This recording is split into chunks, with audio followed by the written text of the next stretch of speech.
Dress code fabulous.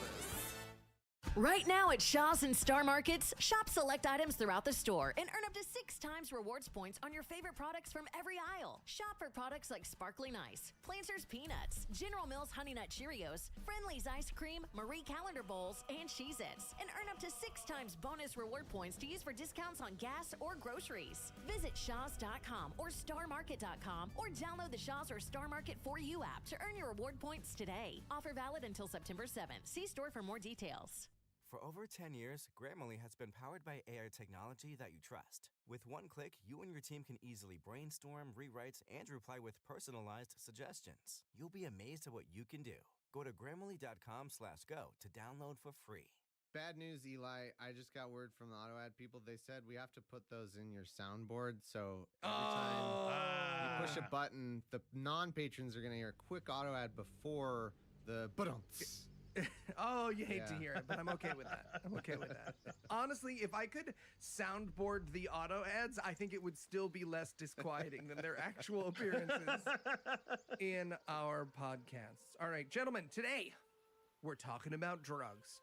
And I thought I would kick us off with a fun little story. So we had the Detroit live show a couple weeks ago for God Awful Movies. That episode fucking ruled. Everybody check it out. So good. Lovely show. Lovely folks were there. But we also had a friend in the area who had never done shrooms before.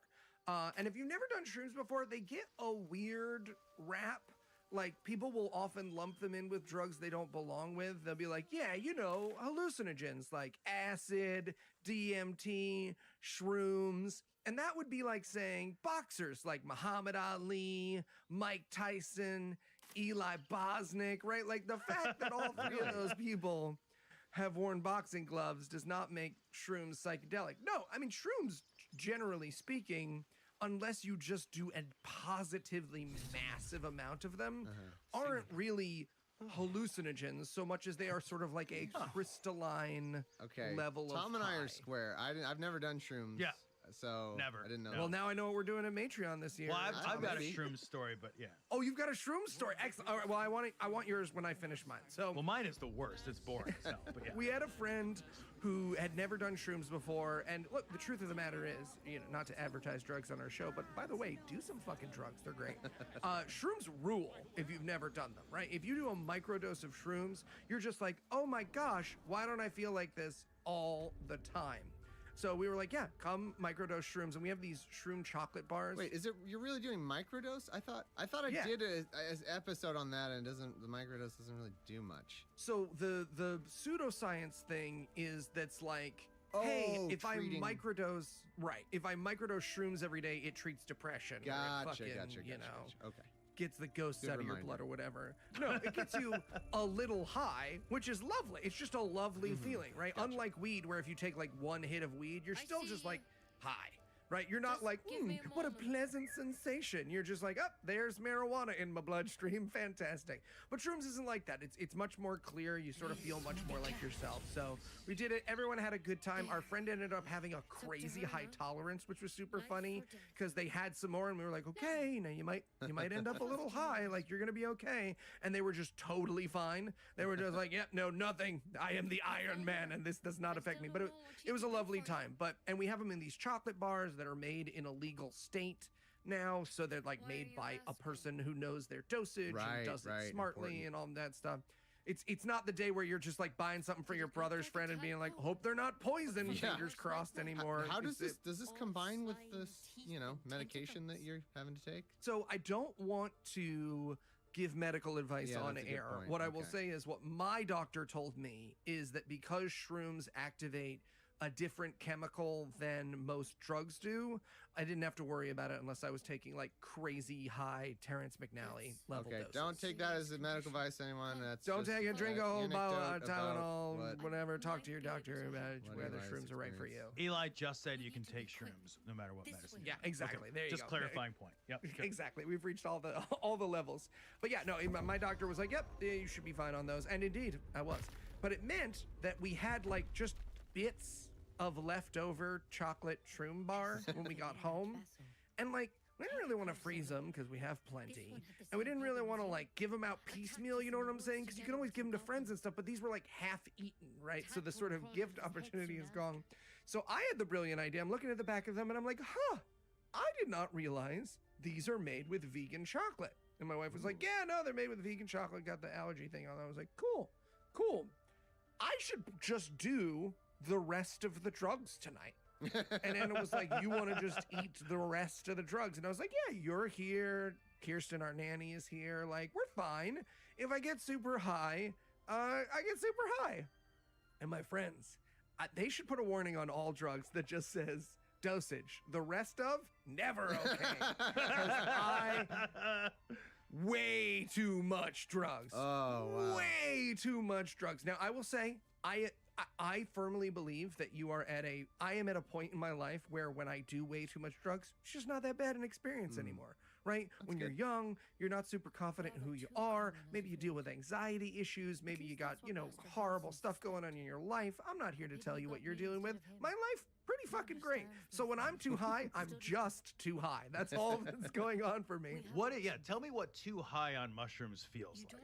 It is just, so it is a serotonin dump, constant serotonin dump with thoughts flying through your head. So it's like all the joy of your wedding day and parachuting and seeing your enemies brought low before you. I'm already, So this is like taking what I take for ADHD. Right. Yeah, possibly. Yeah, I probably can't do that. It's all of that. Thomas takes a bunch of mushrooms and sits down and edits. Right, exactly. Plus, like, all the deepest thoughts you've ever had are racing, but you're so high you don't say any of them. So your brain is just like, and this is connected to that, and this person over here is, and you know what? I've realized to forgive my third grade teacher for saying that fat people always ride on the slide of the last train, because it was right, but all of it's going through your head 10,000 times faster than you can enunciate, and you're just gripping onto stuff with the sheer like G-force of narcotic that is going through your system. Sounds like mine every day, I'll be honest. Possibly just Have you ever heard one of my podcasts? Of being Thomas. I may have just been Thomas for a little bit, yeah. Whoa, I did feel like I transported into the state of New Jersey for a moment the other day. How fat were you? Like, here's my question. Did you notice yourself getting super fat at any point last weekend? But, There you go. See? It's all coming together. Freaky Friday. So I'm super high. We put Max to bed super high. I am so high I can't remember any of his songs, and I'm cracking up at it. And he's looking at me like, what the fuck is, because I'm like, yeah, twinkle, twinkle,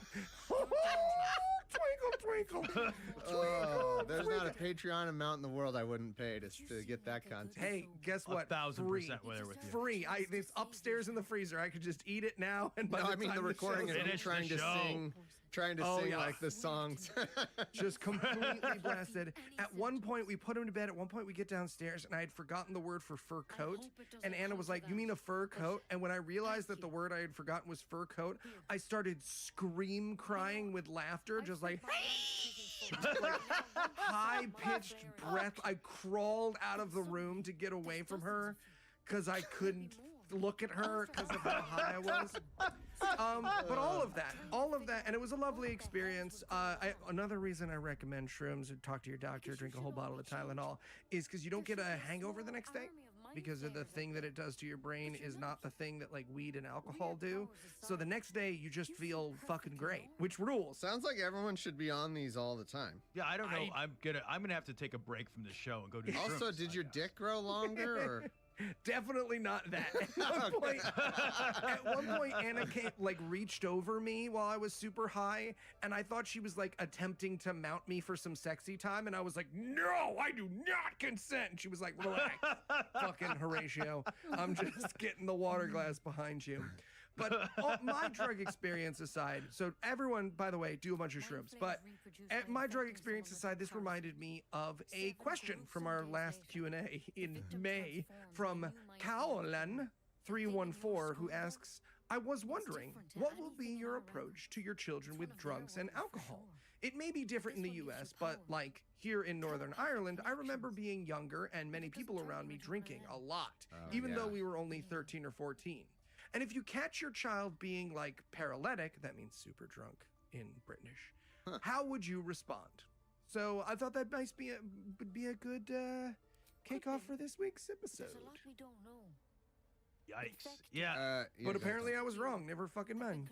No, You're still high. You're still in the trip, Eli. This is part of You're not here. You need to still come up with the rest of the episode because this is all in your mind. So I will add my most boring shroom story, but it probably informs my answer. So I'll throw it in there. So when I was in college, I was the biggest fucking square in the world. Like it's just like I didn't even know.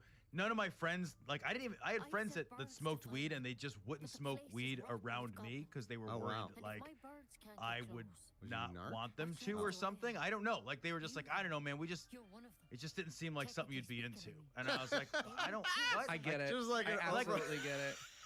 I was like, I don't care at all. The like best I part found of out, that is you're not a narc. Like this wasn't like they're worried about getting caught. This was truly just like, I don't know, man. I don't think he's the guy that. It just kind of made them like, they're just like, well, just not around Tom. And I was like, wait, what? And we're talking about like my very best friend and his long-term girlfriend. And the three of us hung out every single day. And they were getting high all the time. And I had no idea. I had no fucking idea. For years. Getting high near Tom feels like getting high near a soldier's coffin. Like it doesn't... It just doesn't feel good.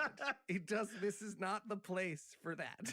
So yeah, like, but I had a good friend of mine when I was in college. I had expressed an interest in trying shrooms, but like this is unsurprising. But like, I worked full time. I went to school full time. I had a very regimented schedule in college. I had very little free time, and so, but I really wanted to try shrooms. And so I talked to my buddy Doug, and I'm like, I really want to try these. And he's like, well, I can get them. It's no problem. If you want to try them, let me know. And he got a hold of some shrooms, and he's like, yeah, I've got them. He's like, when do you want to do them? And I'm like, I don't know. Let me figure it out. And so I found a day, and I scheduled a day off of work, and like, so this is Tom, right? So I'm in college. I'm like, well, hold on, let me clear my calendar.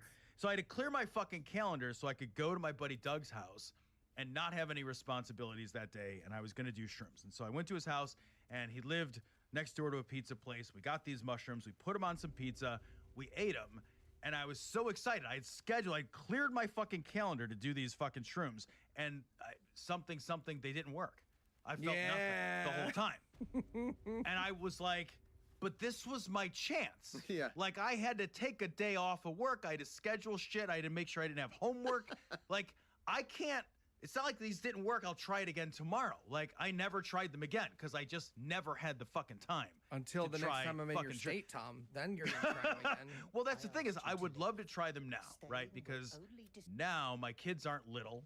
I have actually like I still have to schedule it, but it's actually easier for me to schedule time now than it was when I was just imagining Tom back then like, no, it is unacceptable that I didn't get high. He's just huffing every chemical beneath the sink. What can baking soda make you high? Can baking soda, does that anything? And it's a white powder. Does it? I don't remember what we did instead, but I remember I was like, shouldn't something happen? Like, shouldn't I notice some effect? And no effect ever took place. So I was like, well, guess I have to have my first homosexual experience. All right. Rules Sorry, are rules. Chris. I took the day off. The day's off, guys. We're doing something. Two things on this year's to-do list, so I'm sucking that dick.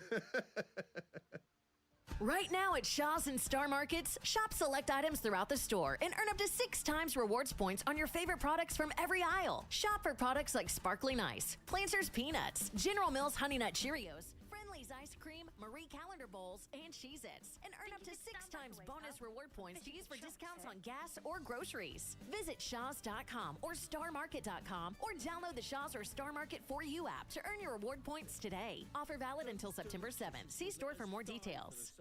For over 10 years, Grammarly has been powered by AI technology that you trust and rely on by helping you across all the places where you write the most. With one click, you can easily brainstorm, rewrite, and reply quickly with suggestions based on your context and goals. Accelerate productivity for you and your teams. More than 30 million people rely on Grammarly to help them with their writing today. Applying to new jobs? With Grammarly by your side, you can apply to your dream job with confidence by tailoring your cover letter and revising your resume in seconds. A big presentation coming up? Let Grammarly create a personalized outline to get you organized, so you can transform your ideas into a compelling presentation. For your next vacation, it can help you create a whole itinerary.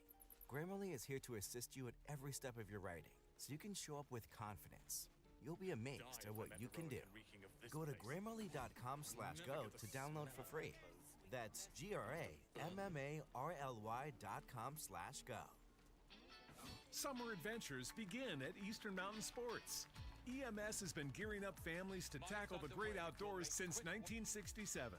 Make a splash with sizzling summer savings on footwear, clothing, and gear for all your river, lake, trail, and mountain adventures. EMS carries top rugged outdoor brands like the North Face, Reef, Teva, Osprey, Columbia, and more. Hot summer savings are happening now. Visit your nearest EMS store today. Like, I didn't do drugs of any kind. This is like kind of what will inform my answer here. I didn't do drugs of any kind. I didn't smoke weed until, I smoked weed one time with a friend. It didn't work. I didn't feel anything. The weed Then was I smoked broken. again. Yeah, I don't know what the fuck is wrong with me. Like, I smoked again. I got high. It was kind of fun, I I think it's sort of like guess. how Tom Bombadil's not affected by the Ring of Sauron. You know, like you've seen too much, Tom. Like when you've been chased by a fucking snapping turtle, you know, at the brink. It's just drugs need to do Tom. Really, that's the. Well, so most of my drug experiences took place, and they've been very, very, very few. They took place as a full-grown adult. So I'm just backing my way into saying I didn't do drugs in high school or college, at all really. And so I didn't actually have any experiences with drugs as a young person at all.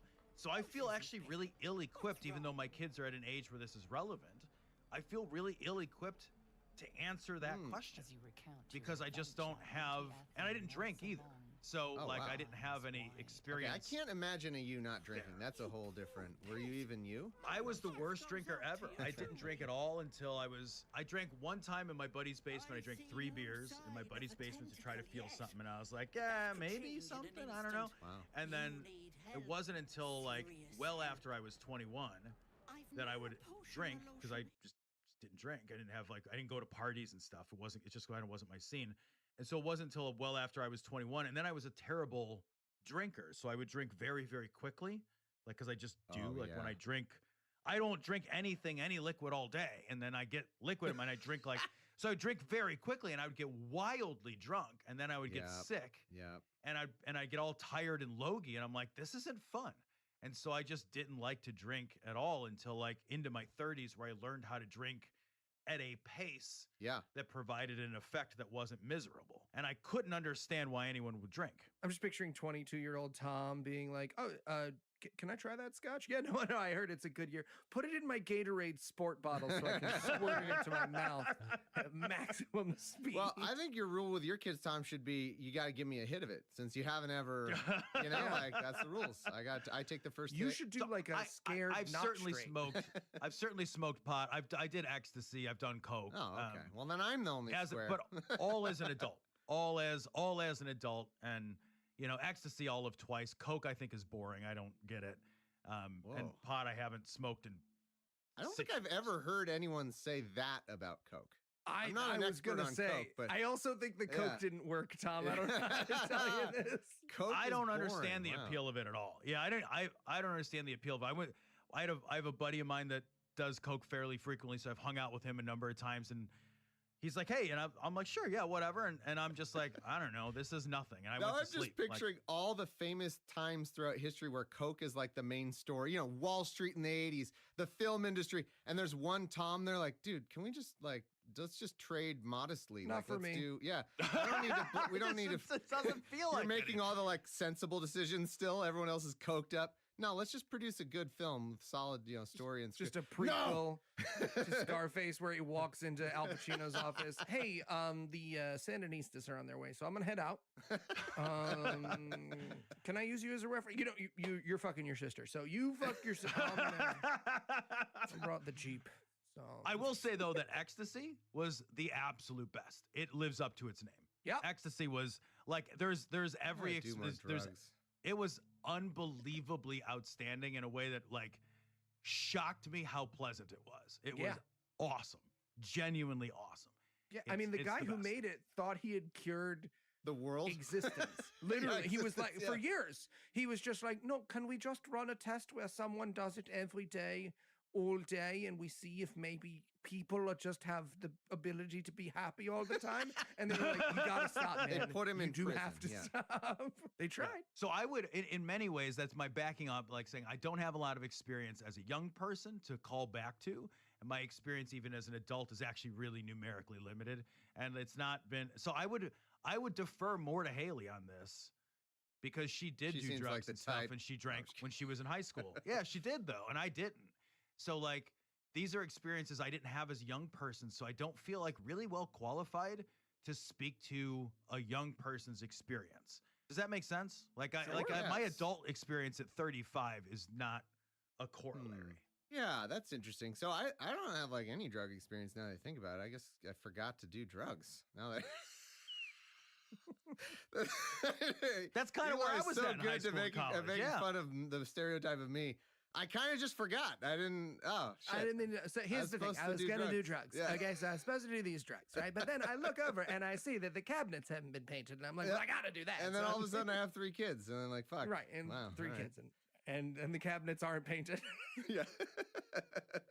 I actually want to do some of these drugs because I do think that they're experiences that humans should have. I also just, because I don't have any like fucking religious bullshit about life, I just think that whatever good experiences humans can have, like, why not fucking whatever? It's all nothing. We're going to be, Yeah. so I also don't know. There's a little bit of a safety thing for me. Like, I don't have the information to know exactly what's safe, especially considering some of the like mental health challenges I've had. So I think that's a bit why I've not really sought it out much, is just Sure. like, do I want to fuck with what's already kind of working right now? Right, So yeah, but I would love to. But the thing I was going to say though, is I'm thinking back and I had some truly regrettable drinking experiences at a decently young age.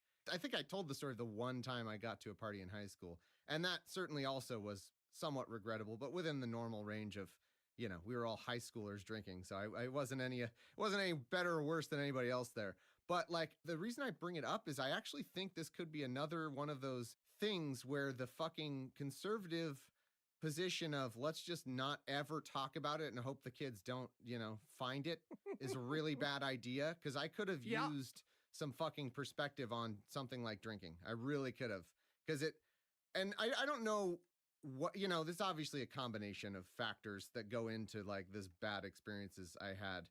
There's a lot of stuff going on with me mentally at that time. A lot of, there's all kinds of reasons, but I really do think that it could not have hurt to have stuff like drinking and drugs be more of an addressed issue in my, something that I had more information on, had more perspective on from my parents or whatever, from the, role models, to where I think it could have only helped, to be a little more prepared for that. I don't think we serve our kids well by trying to pretend these scary things don't exist, Well, and that brings me right to my second question, which is, what did your parents tell you about drugs, specifically your dad's? Like, I imagine your parents were both pretty draconian, but like, what was the policy? Did they ever talk to you about them? Was it just an unspoken thing that you would get in trouble for? What was the story there? Well, keeping in mind that like they didn't even let me go to someone's house without first talking to their parents and making sure they would be there.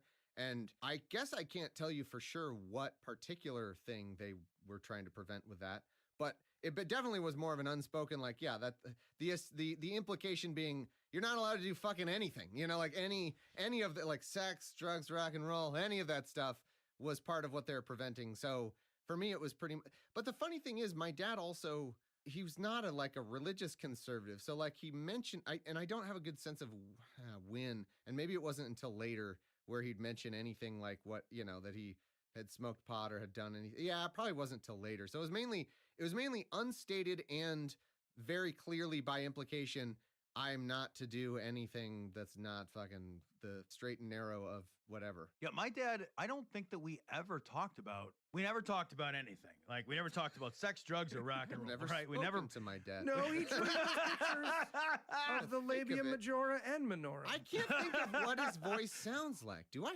have No, had a like conversation? he never brought up drugs. My dad didn't drink. So my dad's not like a sit around and have a beer and wow. watch the game guy. My dad doesn't drink. So I mean, when I say that, I don't mean that he's a complete teetotaler. I've seen him have a glass of wine on like Thanksgiving or something. But like, that's kind of it.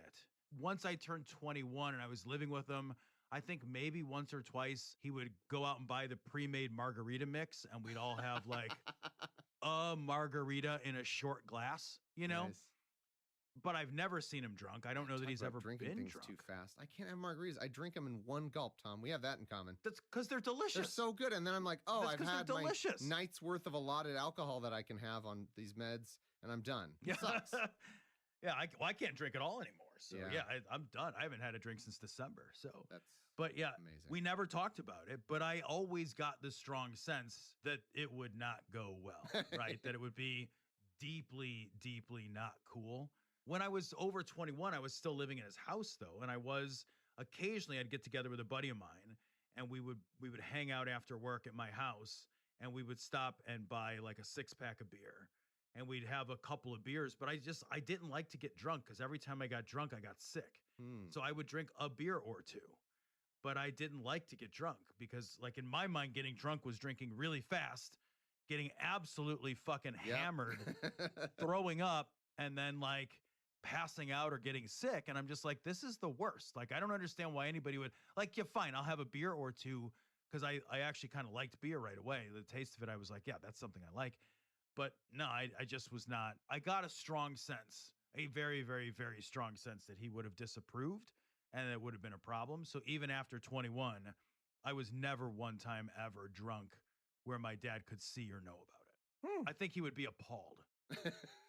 Eli, I'm curious because thinking back, I know that you had way different experience of all this stuff than me, but I also know that you've long struggled with depression, other mental health stuff. And when I think back to these times of my life, I just was in way too much pain to be drinking, like it just was too much not figured out, too much intense mental stuff, too much pain.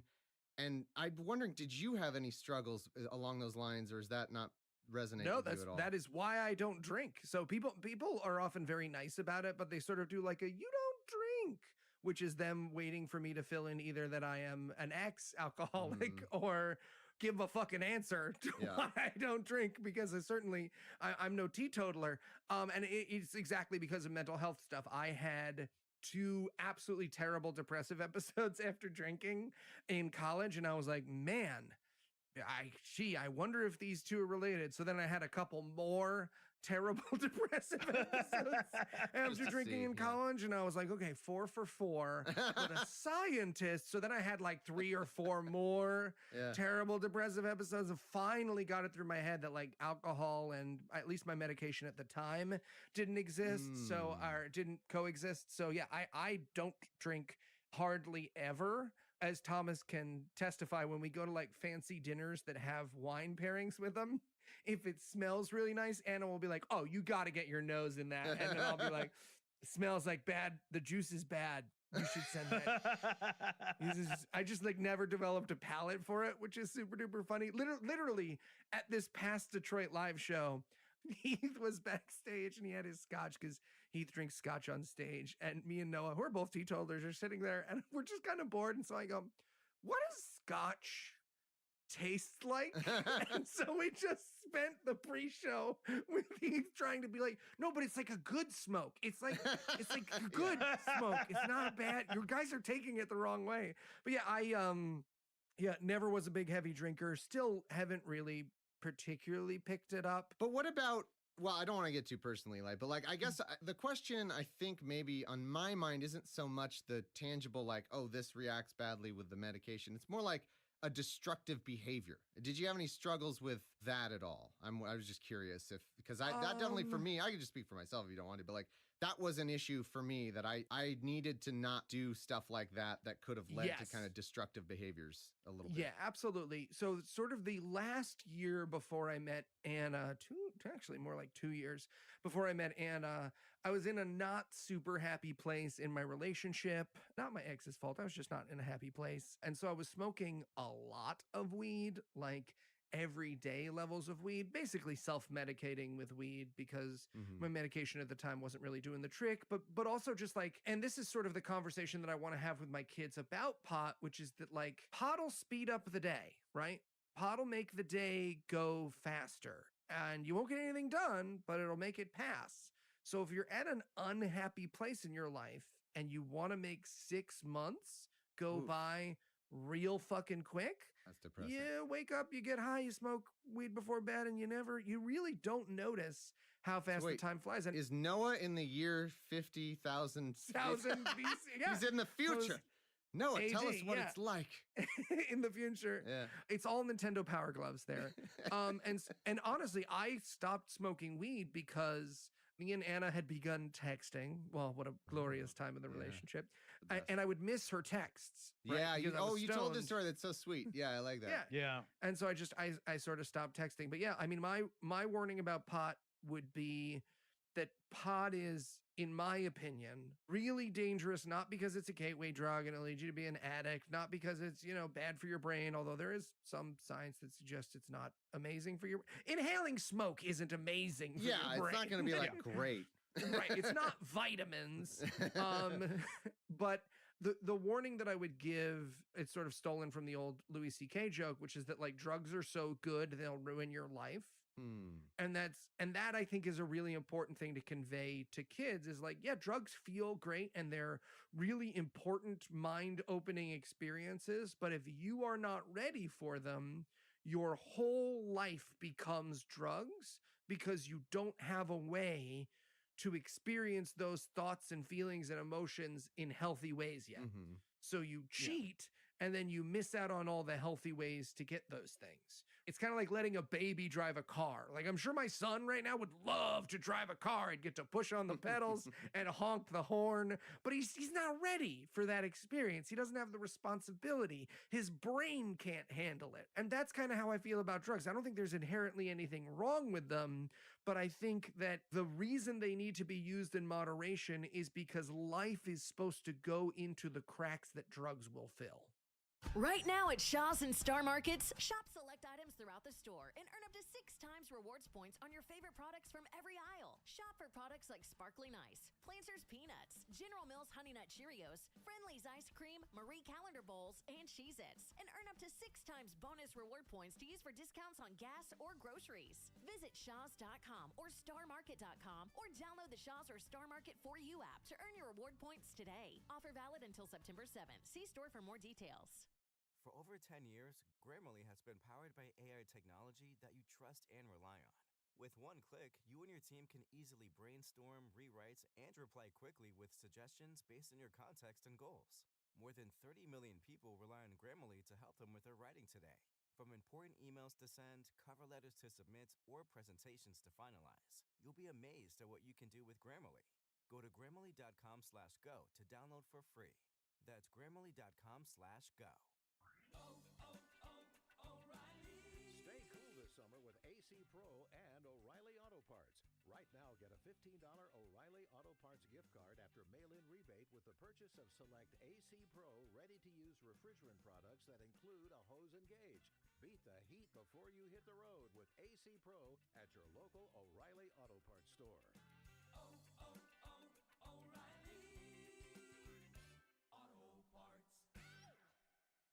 I guess I feel like with the kids, they're not all the same. They all have to be sort of like considered, I think, for me at least. Like I would see The this kids to or the Haley in drugs? large part.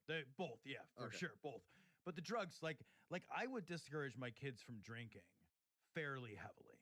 I think drinking is Yeah, it's worse than we think as a society. worse than Yeah. drinking is pretty like uniformly bad. It's uniformly bad for your health. It's bad for your brain. It typically, or not typically, but it very often leads people into dangerous or especially for destructive kids. places. Yeah. So like I'm pretty down on drinking. I don't think that they're, like Eli, you said like you think that like drugs can offer some really important like mind-opening experiences. I don't believe that of alcohol at all. I don't think alcohol leads us to important mind-opening experiences. I think that it is an interesting and sometimes useful social lubricant, and that often comes with more dangers than it does benefits. So like I'm pretty down on alcohol. And this is somebody like coming from somebody who spent years of his life brewing his own beer and like was very interested in alcohol and spirits and that kind of stuff. But I very much like recognize the reality of that is that alcohol is just uniformly shit for you.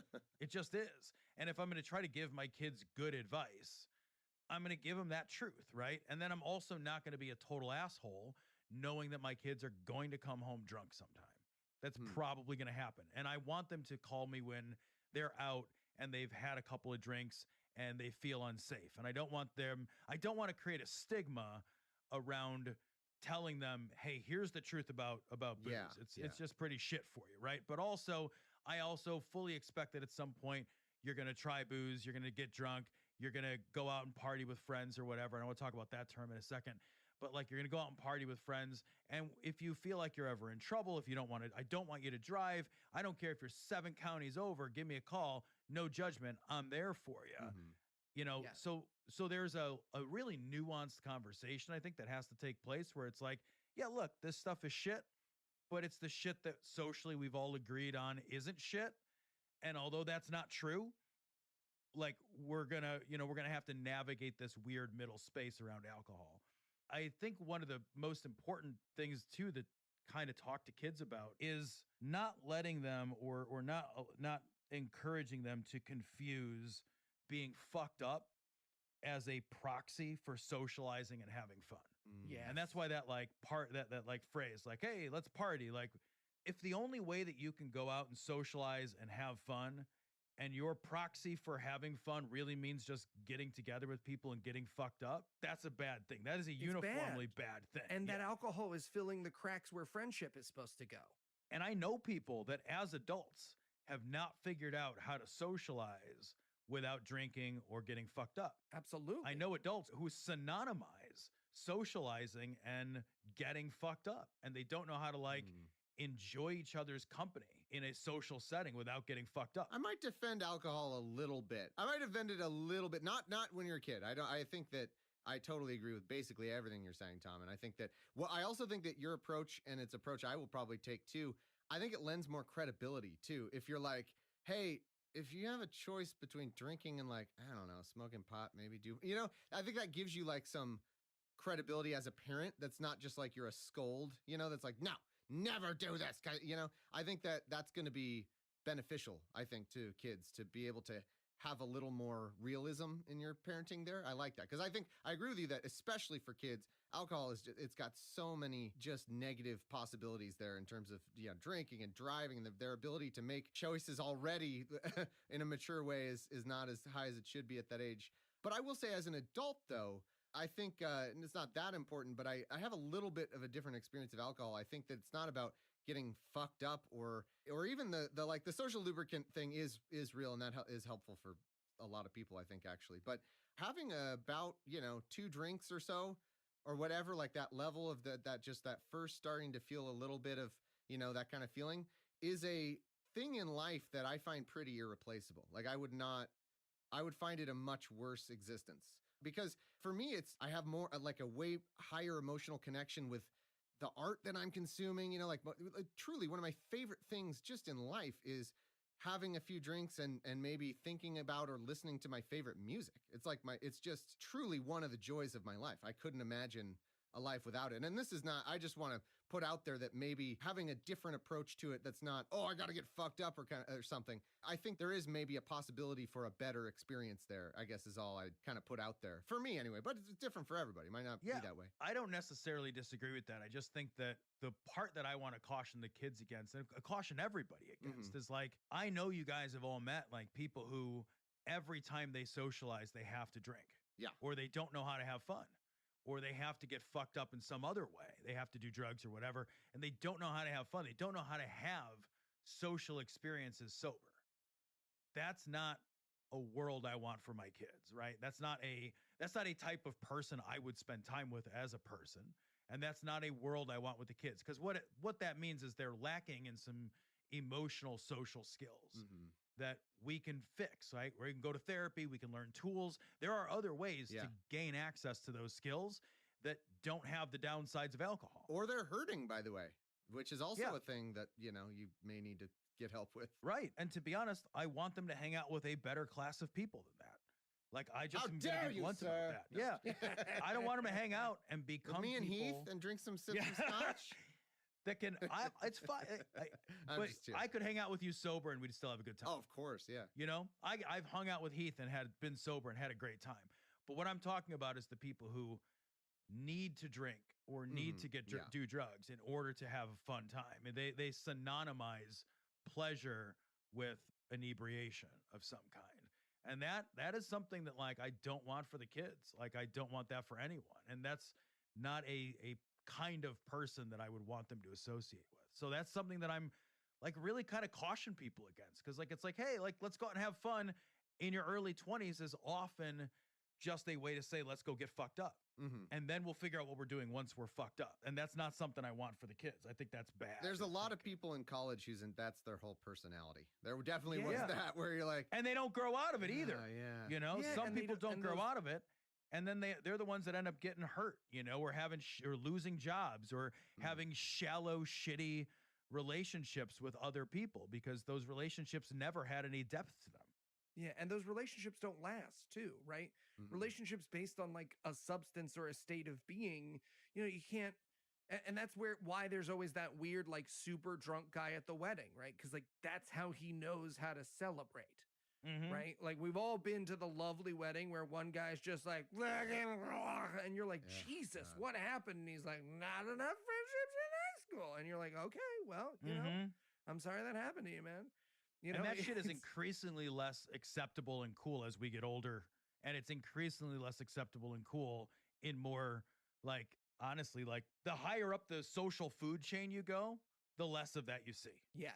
Well, and that was not always the case. There used to be a real culture, at least when I gently brushed against corporate America, there was like and then the boss gets blackout drunk. And it was just like this fucking weird, insane worship ritual of the boss's terrible alcohol problem. But yeah, I honestly think as our generation has become parents and has had better ideas about how to talk about alcohol and drugs than our parents did, we're really seeing much less abuse. You know, my students don't think about weed the way that I thought about weed when I was a college student, right? You know, they're sort of like, yeah, I mean, you know, there are times for weed and there are times not for weed, which was an impossible concept for me for a really long time. Yeah, that stupid fucking Reagan say no to drugs era that we all lived through really was bad. Like it just creates this unhealthy, like, oh no, you got to rebel and do it, fucking do the shit out of it. Just all of it. And it's like having that healthier, more realistic approach of like, yeah, no, maybe it'd be fun to do something now. And maybe it wouldn't be a good time to, you know, and I also like the approach that you guys are taking because I do think, and I think this is a generational thing, Eli, like you're saying, the credibility involved in trying to tell your kids not like, oh, say no to drugs or look at this frying pan with an egg in it. That's you. Like that nonsense is fucking nonsense. Coming at it from like a genuine place of, well, in trying to help guide you to have, you know, the best experience that you could in some of these different things. Like it might be a good idea to not do this or to do something different or to make sure you moderate. And it's not coming from a scolding place of, you know, moralizing place of like fucking say no to drugs or else you're one of the people that the Reagans want to put in. You know, I think it's a lot better. And I will say that upbringing still sticks with me quite a bit. Yeah. Whether or not you did drugs put you into a pigeonhole in my mind for years, well into adulthood, so that all the people who did drugs were this kind of people, and all the people who didn't do drugs were these kind of people, and anyone who possibly crossed the streams was like an exception to the rule. When the truth of the matter is, you know, whether or not you do drugs, very little to do with who you are as a person. Whether or not you do too much drugs or alcohol, quite a bit to do with you as a person. Yeah, for sure. You know, and because our parents didn't tell us the difference between those two things, I think we developed really, really bad awareness of the difference between using drugs and alcohol and abusing drugs and alcohol. I will say, like, just to own it, like, I have some of that having grown up in the 80s and 90s. Like that abstinence, that fucking dare stuff, I guess it worked on me. Yeah, sure. Because I have some shit around that where I'd be like, Yeah, if like my kids were like my initial reaction when I was talking to Haley about this, like not that long ago, and my initial reaction to the idea of like my boys who are 16 and 17 doing drugs or drinking is like I'm appalled. Like I'm viscerally appalled when she tells me stories about like doing drugs as a young person, as a teenager. There's a part of me that like I feel like fucking coiled up inside, like she is unsafe.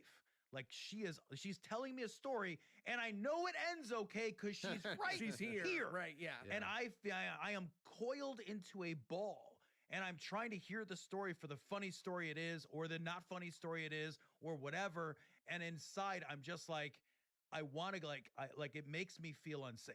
It makes me feel unsafe for her. I have that shit. Like how most people feel when you tell a story about your mom. Well, yeah, I've expressed that exact thing to her. And she's like, yeah, I fucking feel that same way when you tell me all kinds of stories. Just and I'm say like, no to Tom's mom as well. Tom's mom.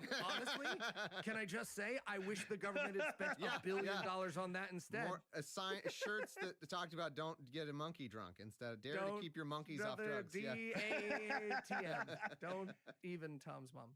It's time to recognize you sausage-loving genius. For without you, how would we know that Eckrich smoked sausage can be eaten thrice in one day? And that you can take your lunch break before noon?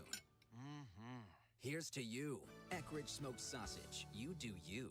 For over 10 years, Grammarly has been powered by AI technology that you trust. With one click, you and your team can easily brainstorm, rewrite, and reply with personalized suggestions. You'll be amazed at what you can do.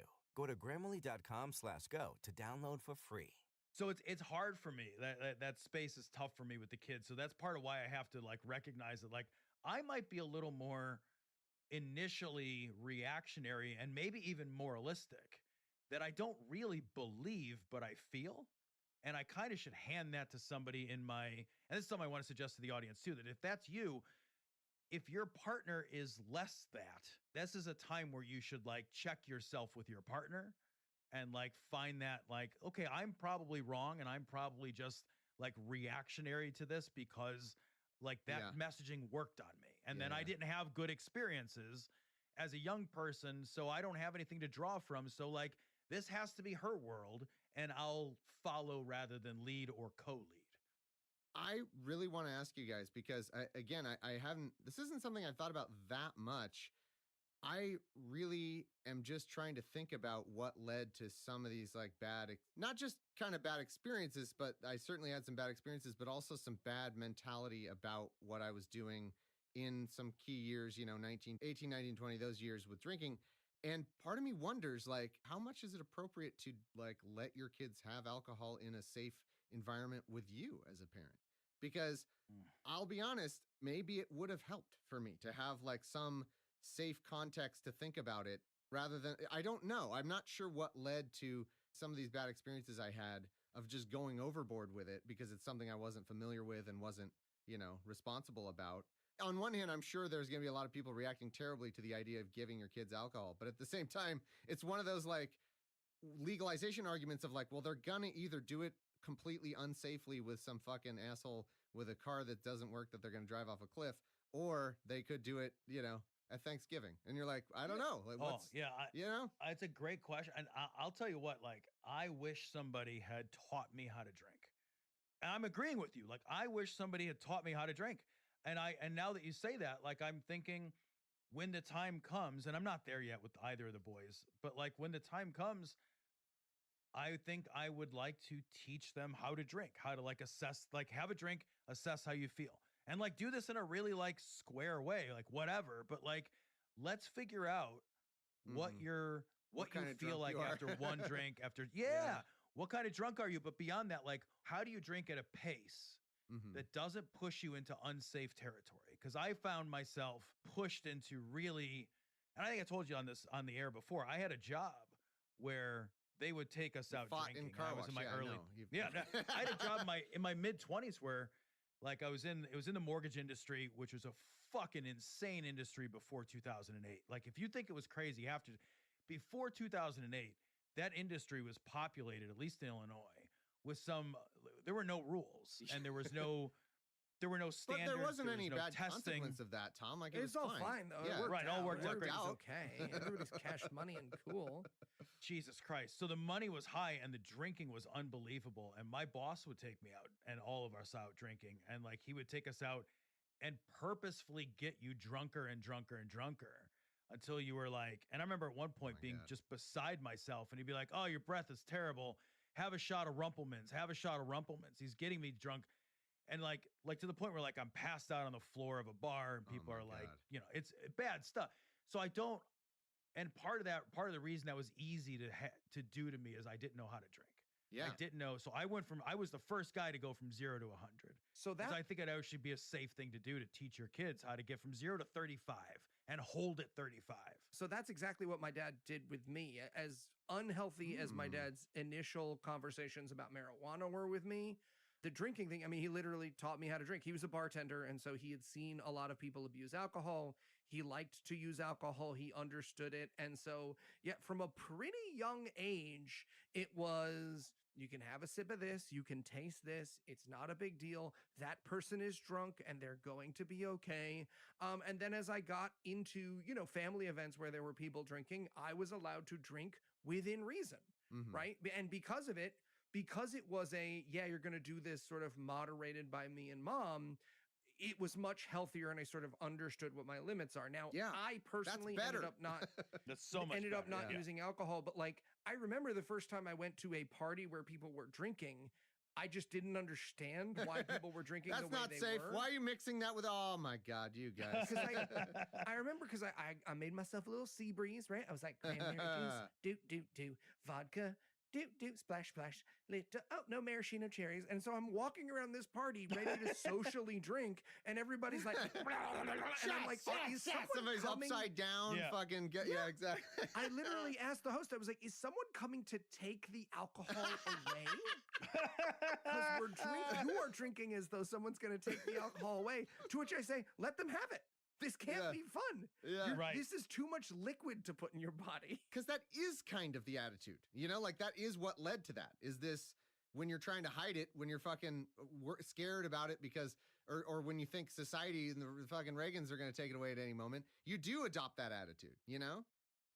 Yeah, I think that's part of it. I think too that like there is also a worry that I have both with drugs and alcohol, especially with young people, about them self-medicating, using those things. You know, like I know a lot of young people that were in really bad headspace, bad emotional space, and then, you know, they find, you know, whatever drug or whatever alcohol, and they don't know that they're doing it necessarily, but it helps. It makes it feels good. It's all of a sudden they're more social, or all of a sudden they're happier, all of a sudden their worries kind of decline a little bit, and they don't know that they're doing that self-medication.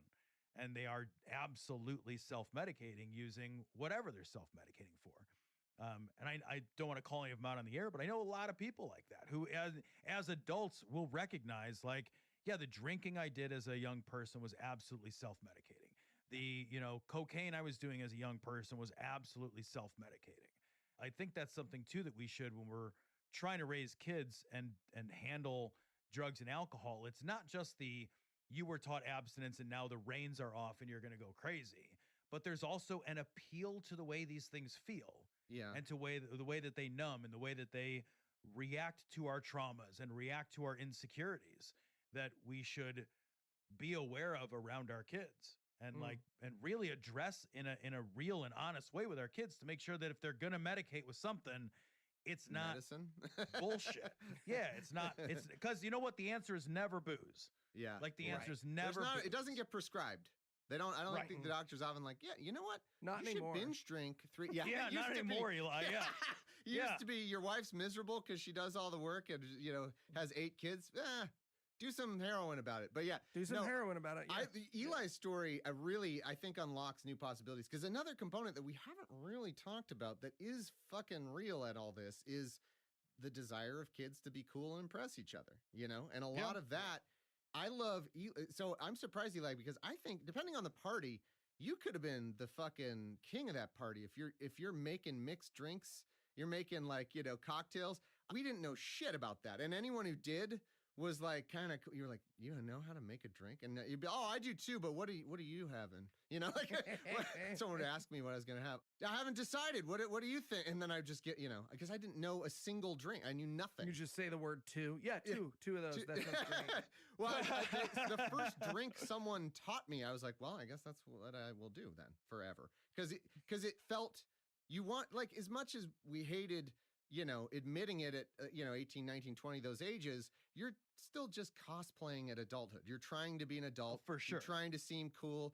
And if there's an Eli Bosnick with like fucking a dinner jacket going, like, oh, well, I have a sea breeze here. I did have a sports jacket. I wore a sports jacket the first time. Yes. That was a joke. Was it red velour? Tell me it wasn't red. Excellent. It wasn't red, but it did have elbow patches. So I think that was fucking cool. And now I'm realizing maybe I'll just train my kids to be amazing bartenders. Fucking making us benefit. And make Lydia and I some nice drinks. Have great lives. Love it. No, I don't mean like the job of bartender. No. I mean like when they're in that party situation, they're the one who's like, well, I could tell you this drink here. And also that kind of drinking, I feel like kind of at least a little bit discourages the binge part. You're not like, I'm going to take 10 minutes to make this elaborate drink and then chug, like it discourages that a little. Tom sits his son down. Boys, if I ever find out you're using store-bought bitters, I will stop loving you. Just so you know. That's my line.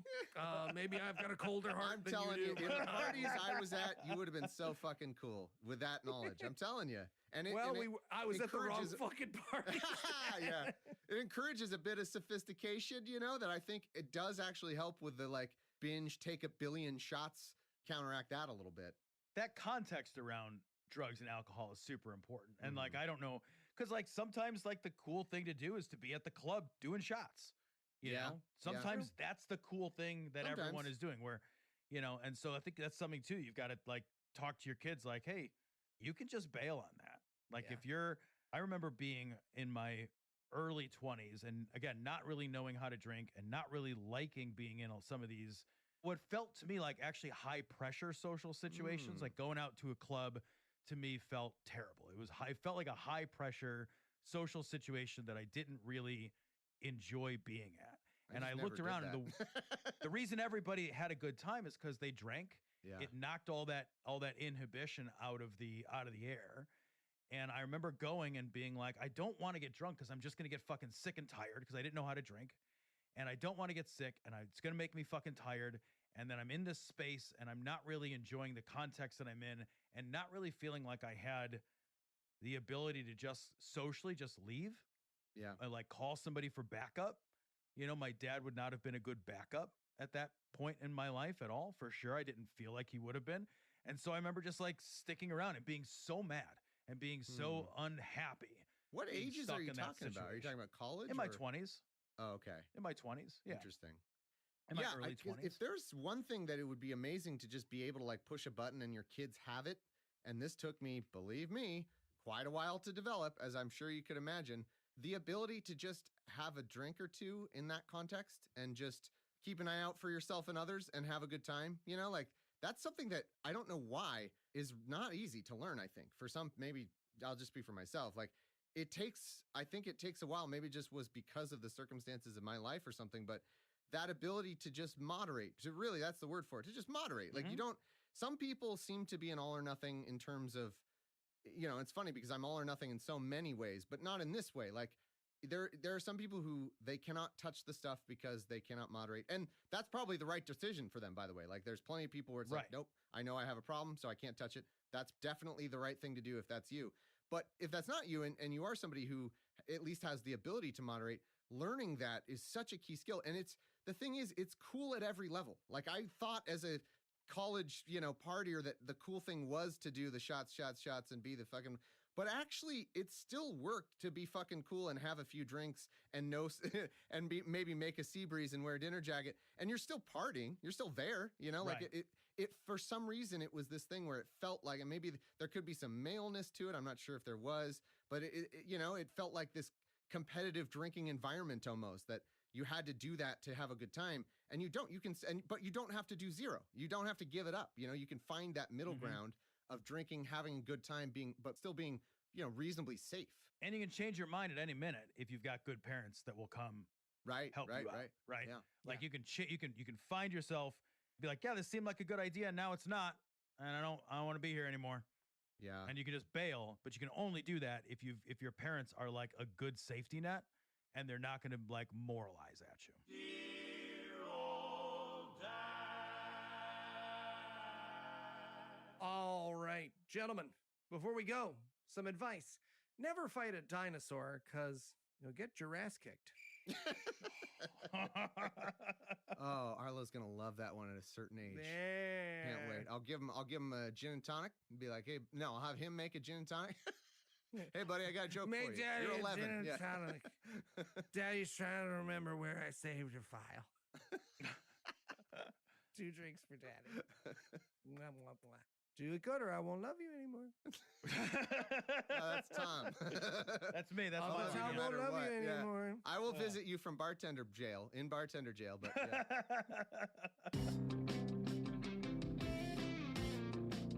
Want to meet sexy dilfs in your area? Email the dads at dearoldads.com or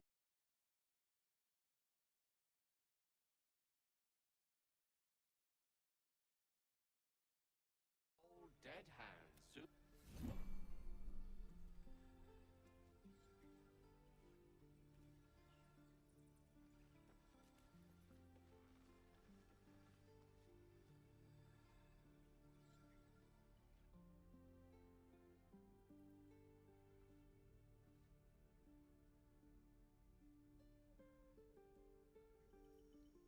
Let's get on with it. All right. What now?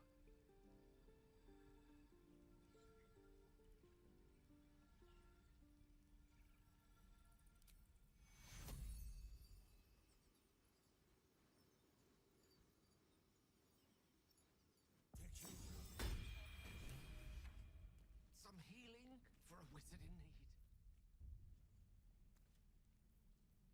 My faith will guide me. Take your... Take your... Take your...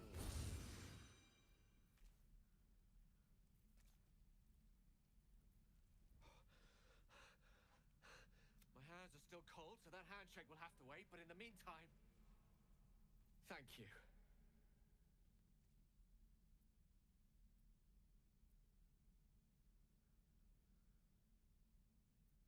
Yes. I was afraid you'd say that. Only fair to warn you I've precious few answers to spare. I apologize if that sounds thankless. It's just that some secrets simply cannot be revealed.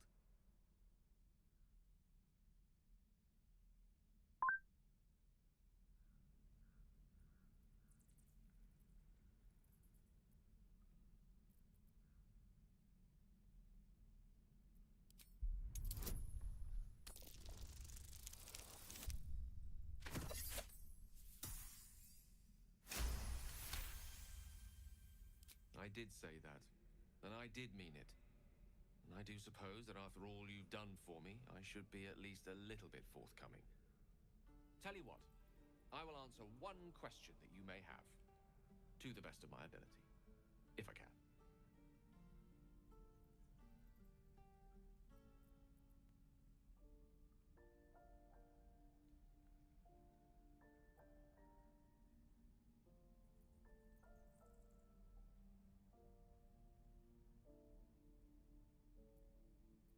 When I told you I need powerful magic to keep my condition under control, I didn't tell you why.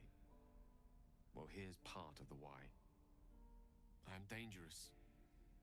Not because I want to be, but because of an error I made in the past. It makes me dangerous, even in death. You brought me back to life, and for that I am in your debt. But we're surrounded by danger. It could happen again. If it does, bring me back again. You must, for the sake of many.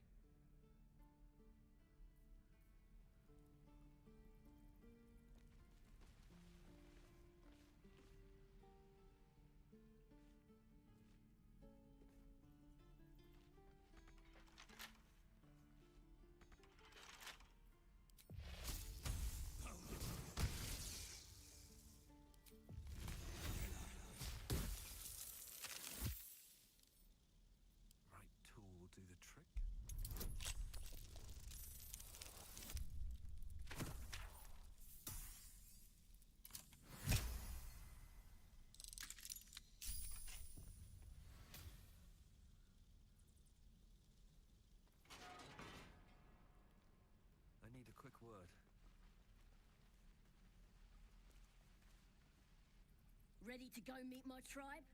Just say the word. Happily. Lead the way.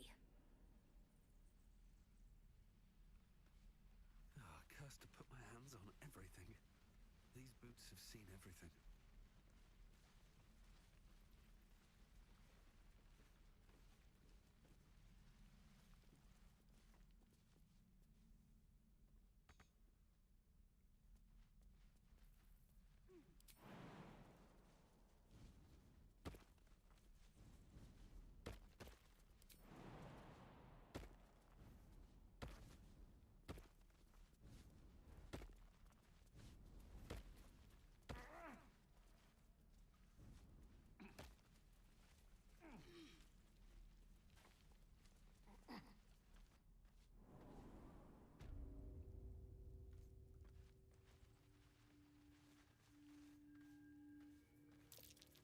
Glowing eyes are rarely a good sign.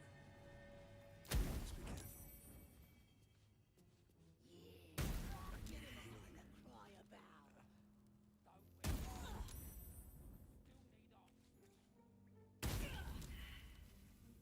Keep a blade close. I'm sure you're perfectly delightful. I can't talk right now.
Bloody thieves everywhere. We moving or what? It ain't safe here. On my way. I'll give it a shot.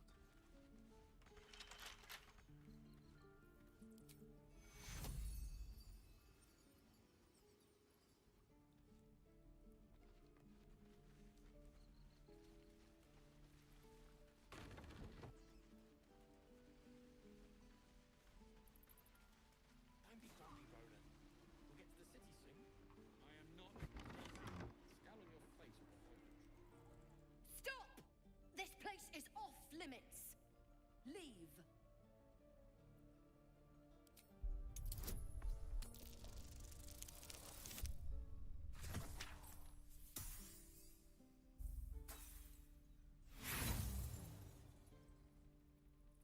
Bull! Get the hells out before I call the guards. All the bloody Something's on my things mind. to happen. Is there an empty space between your ears? All's well that ends not as bad as it could have.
breathing, despite everything.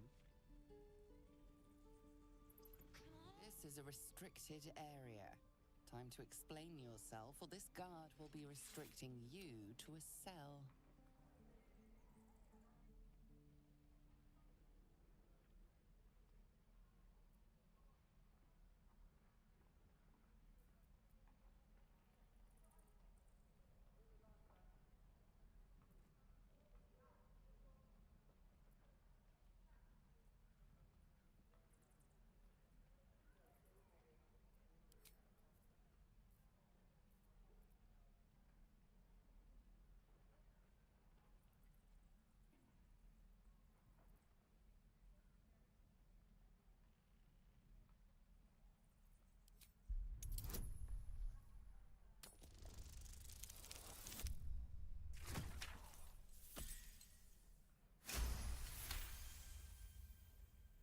Your words are enough to resolve the matter. Still, you need to leave. Should you transgress again, your efforts to talk yourself out of trouble will be of little use.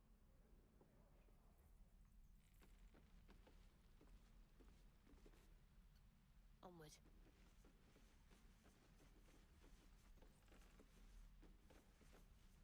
This is a restricted area. Time to explain yourself, or this guard will be restricting you to a cell.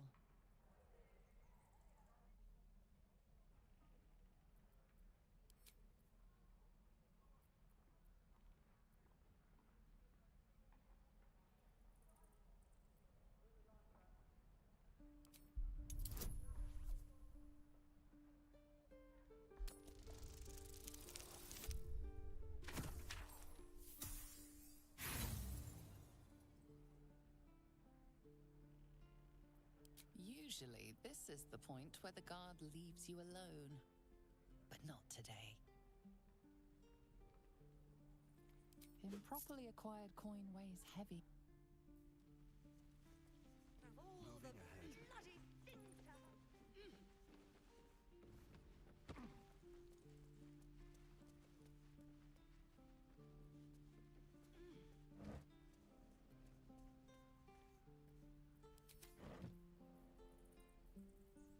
A long way to go still.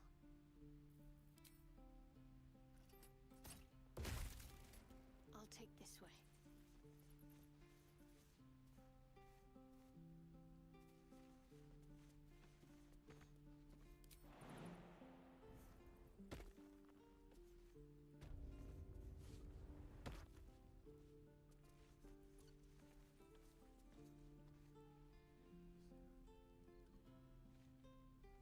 No rest for the wicked, I see. The right tools for the wrong trade.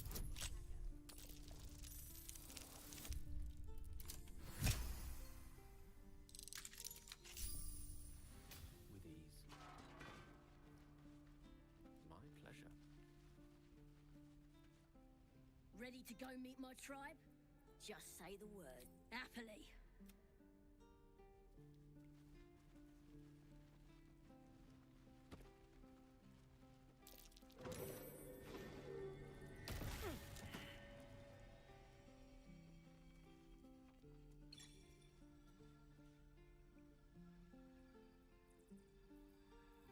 Quite ready for you.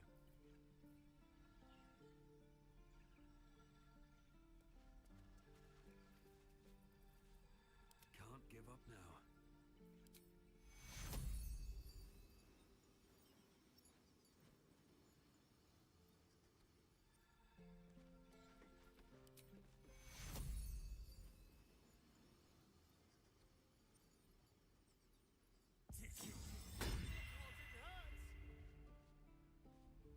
So, we're traveling with the famed Blade of Frontiers.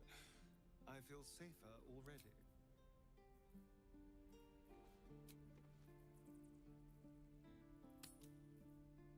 Oi!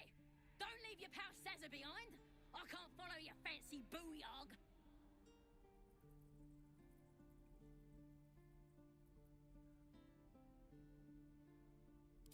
It ain't safe here. Hurry back.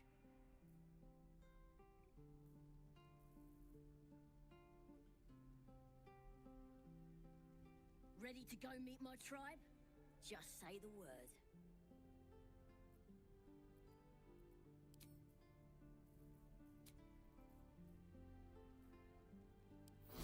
Oh, a little respite does wonders. What a day.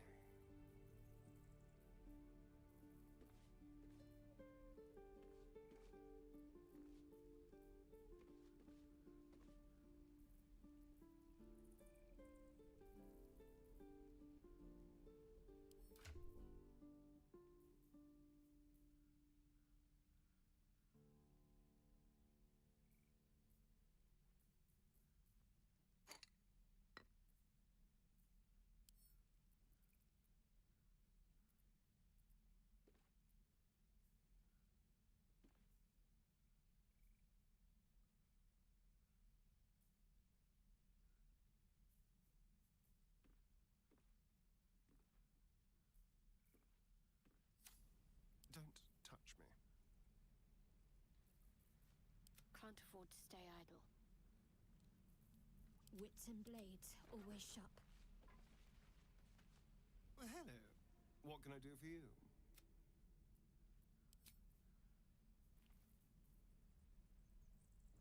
Very well.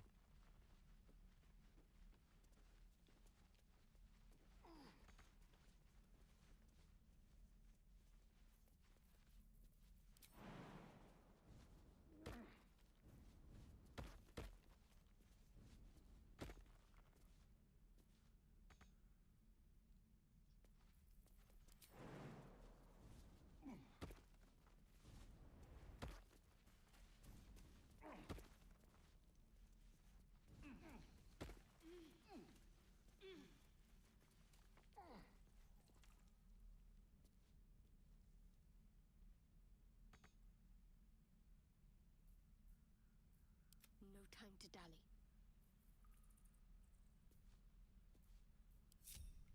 One with the weave.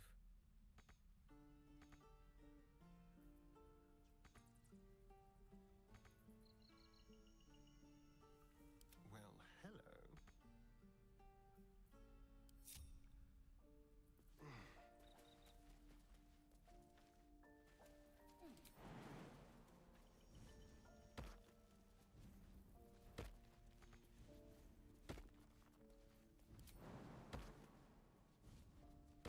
Subtle steps. I met your friend. Ready to go? Happily.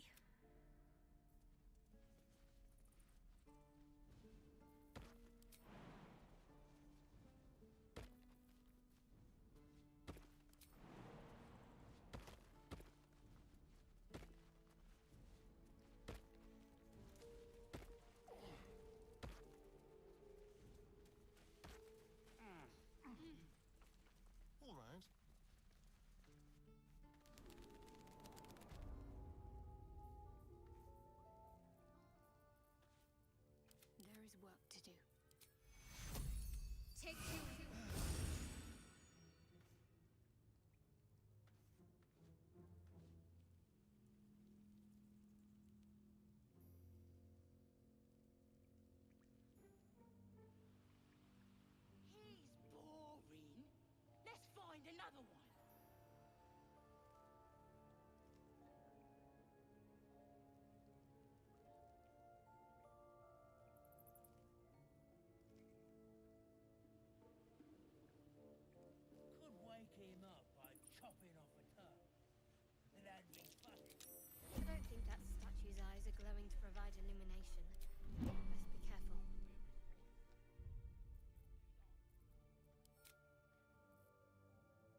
show up to save the druid, I'll cut you to pieces.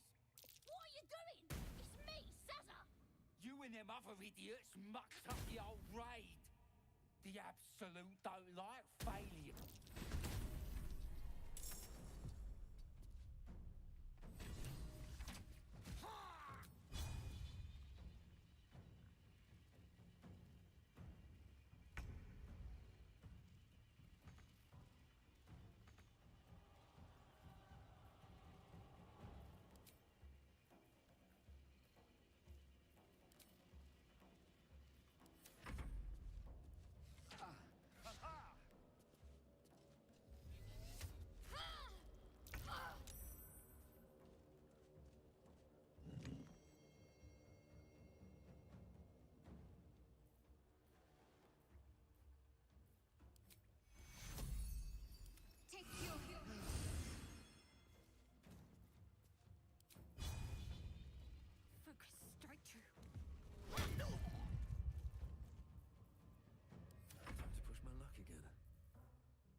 magical projection of Gale of Waterdeep.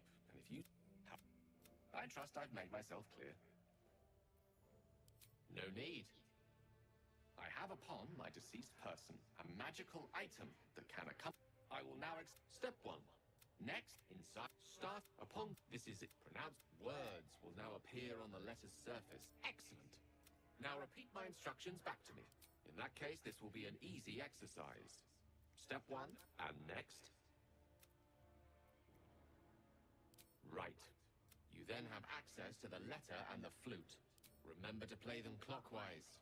And after that? Correct. But pay attention to the trap part. Ch is back of the throat. And so we have gone through the necessary steps again. It is gratifying to see your memory does not fail you. Best of luck with the protocol. May my cold, dead hands soon be refilled with the warmth of life so they can shake yours in gratitude. A little help, please. Ah!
I must keep going.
I must keep going. Shut it! Boss is really walking that way. Did some bleeding hearts show up to save the... You and... I ain't... Are we...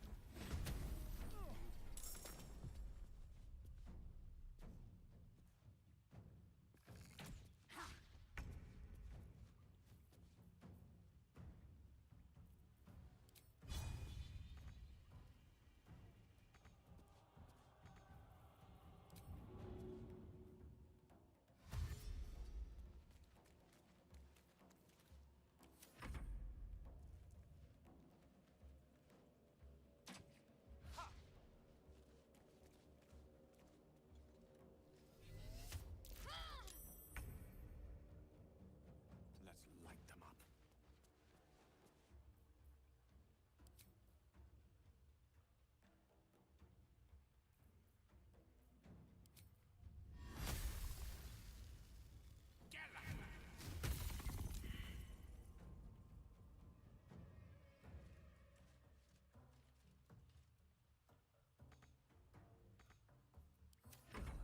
So much for peace. Swift as my feet can carry me.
shall be done.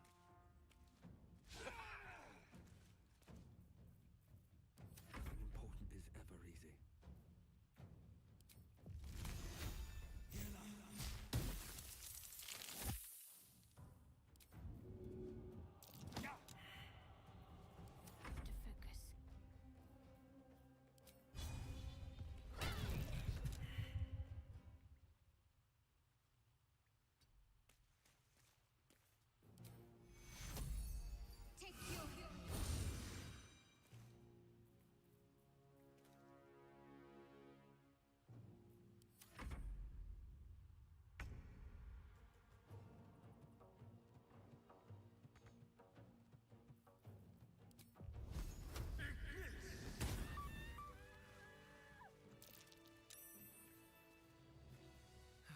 One day I'll catch a break.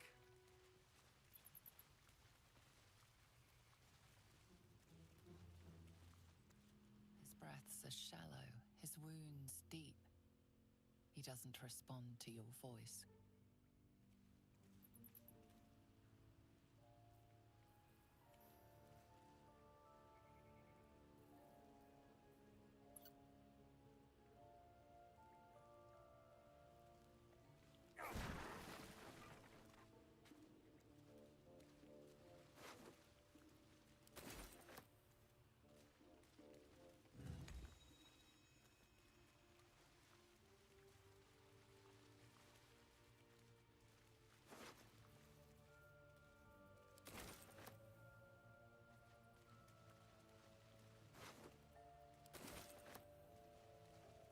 Something good here, I hope.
Someone there?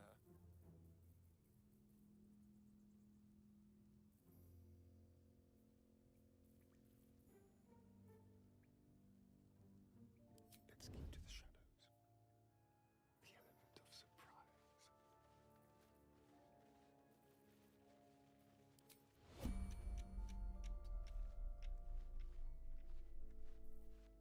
Never a dull moment. What's next?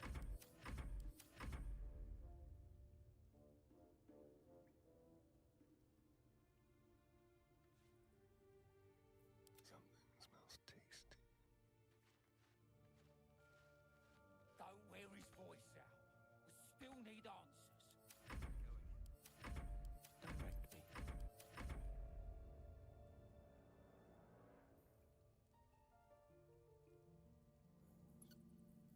Really? Now? What have we here? No one's stopped me yet. I am ready. If this isn't important. Yeah, she'll kill us dead if we go back without it. We'll get the druid talking. Grove's got to be full of magic. That's why I've been stabbing all the rats.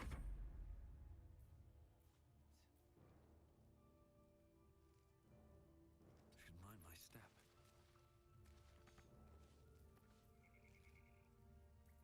What am I to do? No time for dallying. Elvin,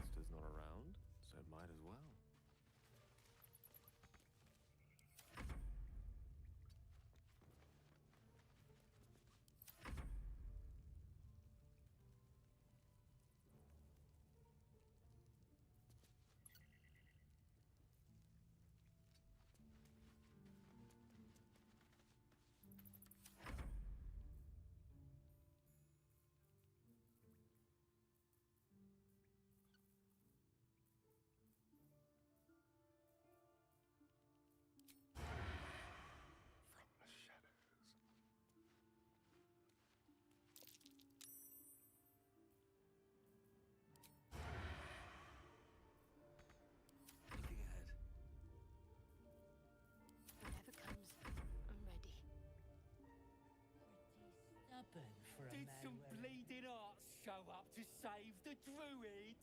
I'll cut you to pieces. What are you doing? It's me, Sazza. You and them other idiots mucked up the old raid. The Absolute don't like failures. I ain't a failure. I'll be an hero when I tell the boss about this place. And you'll be maggot food. I'll be telling the boss myself. Kill 'em!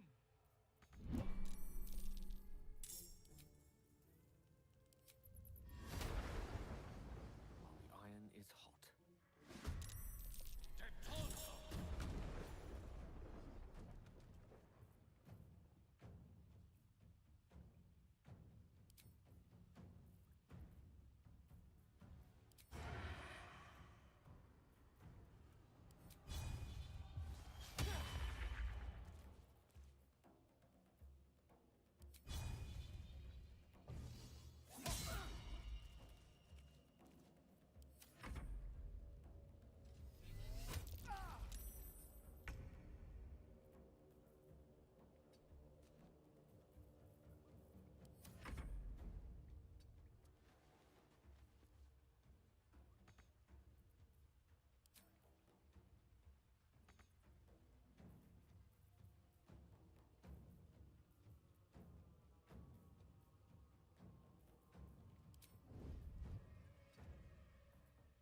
Life comes easy these days.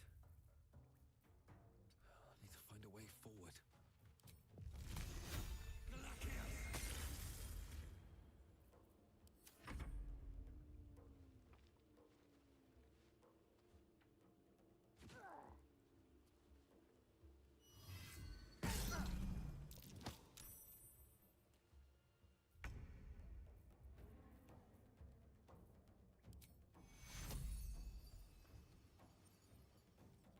On I go.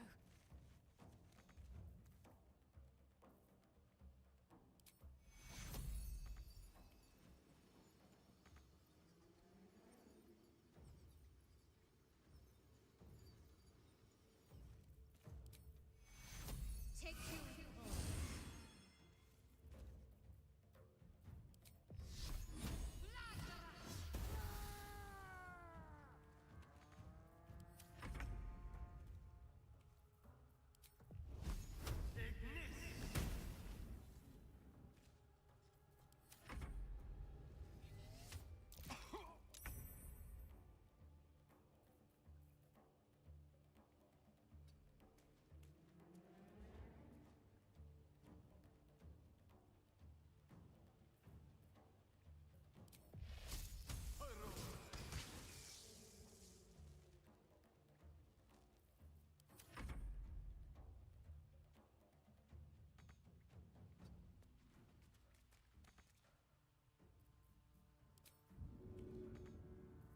I wonder if this is worth the cost.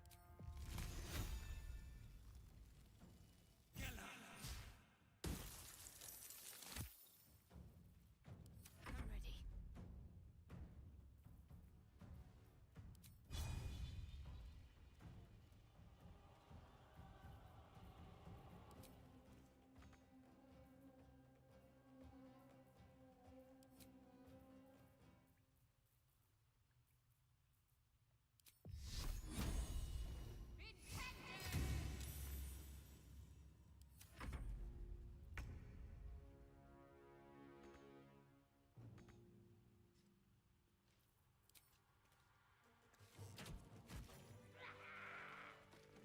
Very well. His breaths are shallow, his wounds deep. He doesn't respond to your voice.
sitting around.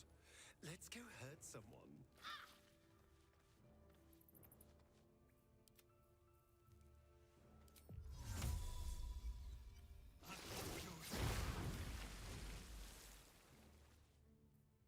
At least things have stayed interesting.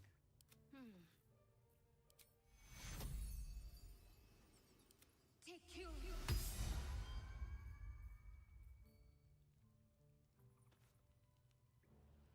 Onward, ever onward. Try.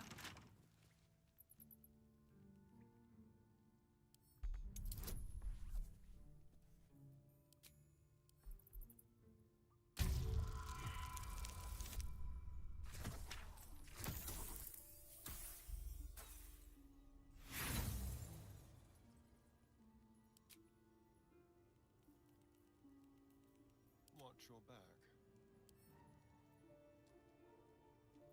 Simple.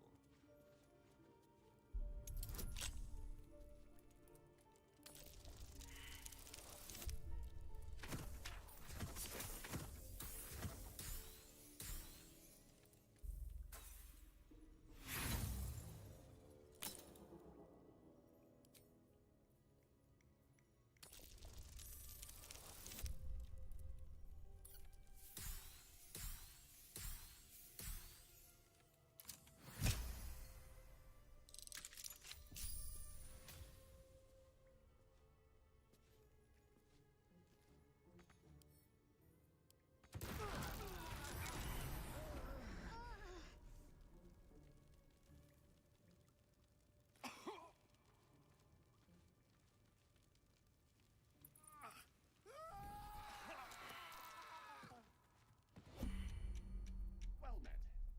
I am a magical projection of Gale of Waterdeep, and if you see this...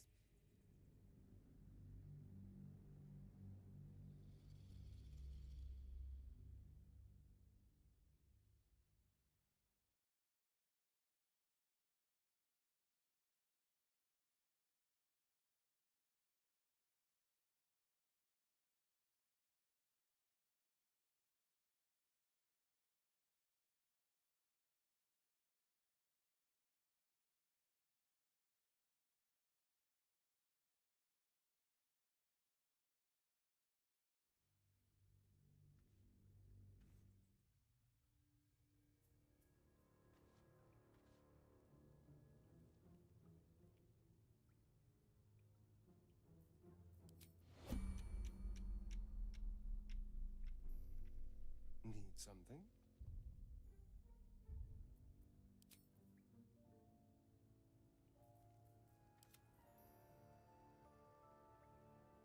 This way.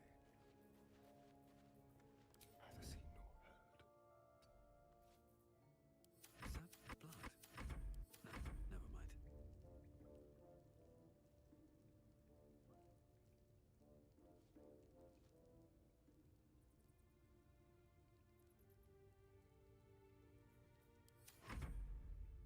Silent as the grave. Don't wear his voice out. We still need a... Face protects me. At the ready.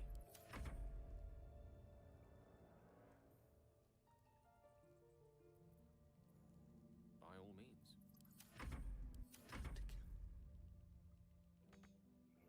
Gently.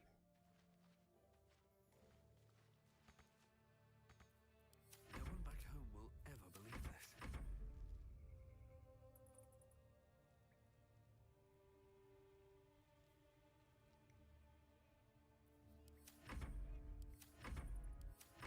We'll get the druid talking.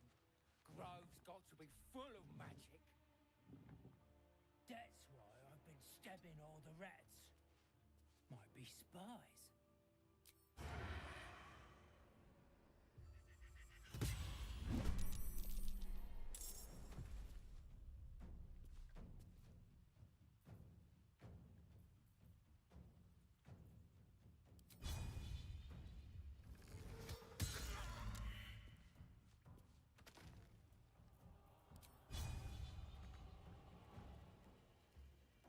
Moving.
desire.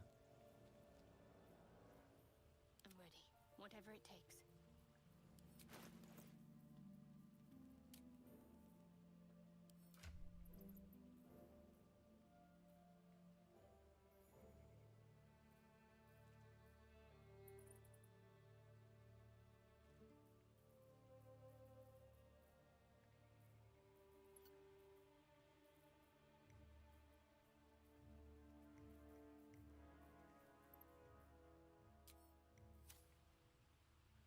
On I go. Might find something useful. There's no time to waste. Let's move. Never wanted the easy path.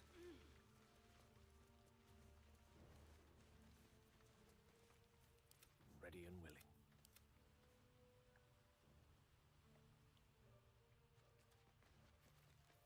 Have a lot on my mind and, well, in it.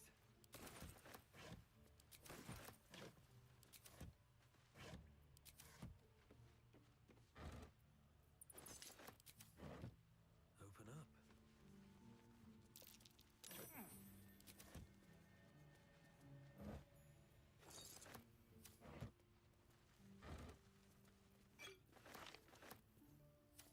Wonder if the gods are watching me.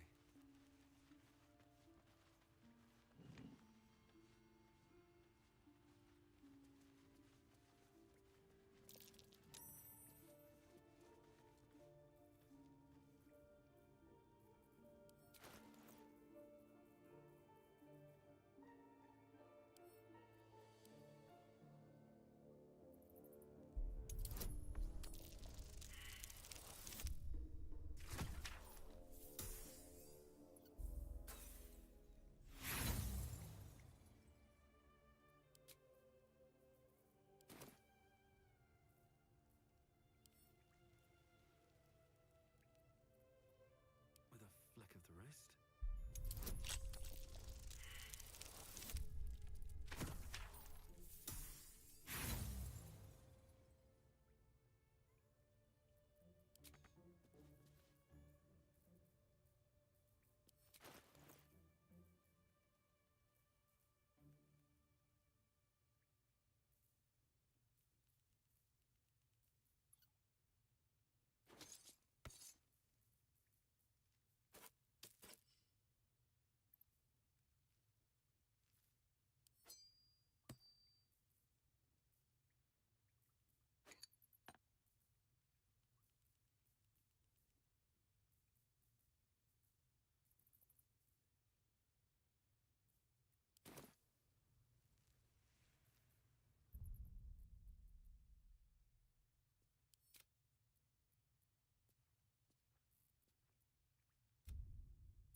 Here to sing The Trouble with Girls is the bigger-than-life reigning American Idol. Ladies and gentlemen, Scotty McCreery. The trouble with girls is they're a mystery. Something about them puzzles me.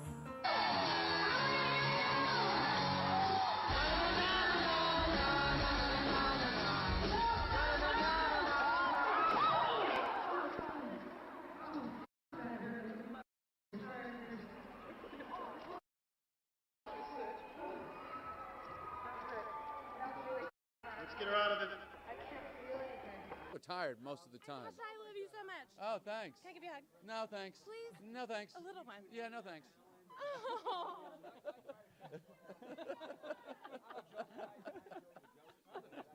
I don't know who that was. Yeah, that's Kesha. Okay. Well, I wish.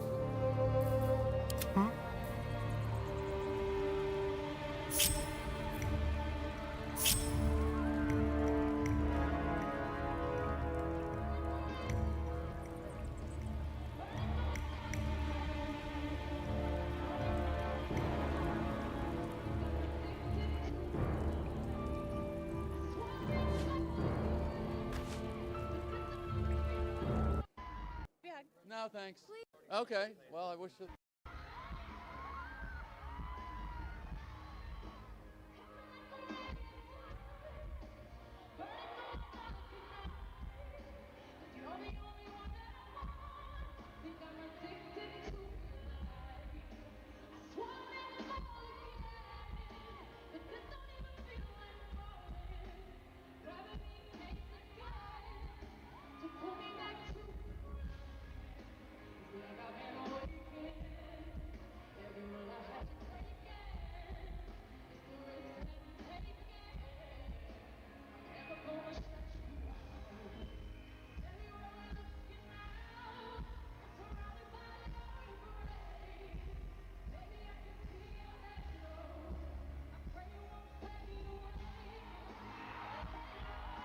Despacito. I don't know the words, so I say poquito.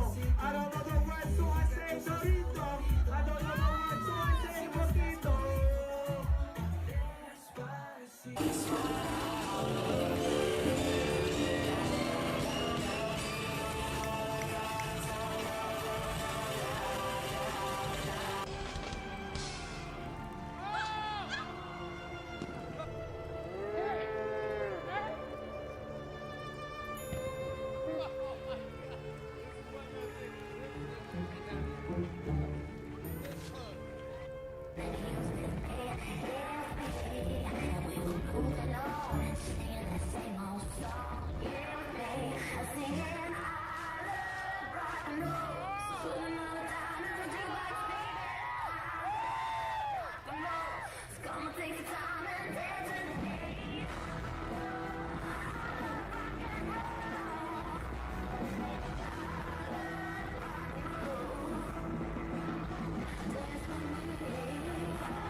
Brittany, your voices are magical. When you sing, you have a really nice, soothing sound, and I wish you could wake me up in the morning.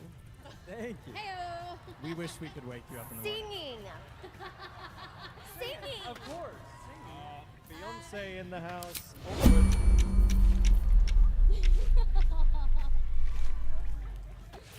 What now? So you think they're like an alarm clock? Yes! You'd like the children to be like human Once alarm they get clocks? signed, they'll have their song on the radio, and they can wake me up in the morning. Why have you gone red? She's the Jennifer Lawrence. She was previously nominated Whose voice? category for Still Women need Song. answers.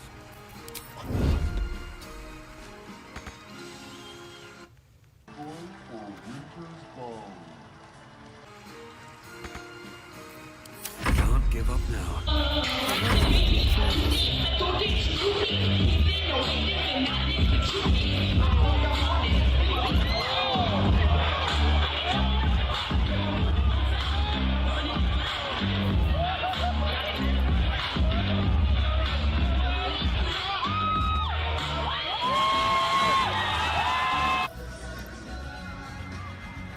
And now we see a woman. This was not set up, I can tell by your reaction here. You're like, okay, hi, how are you? Where's security? Take her, goodbye.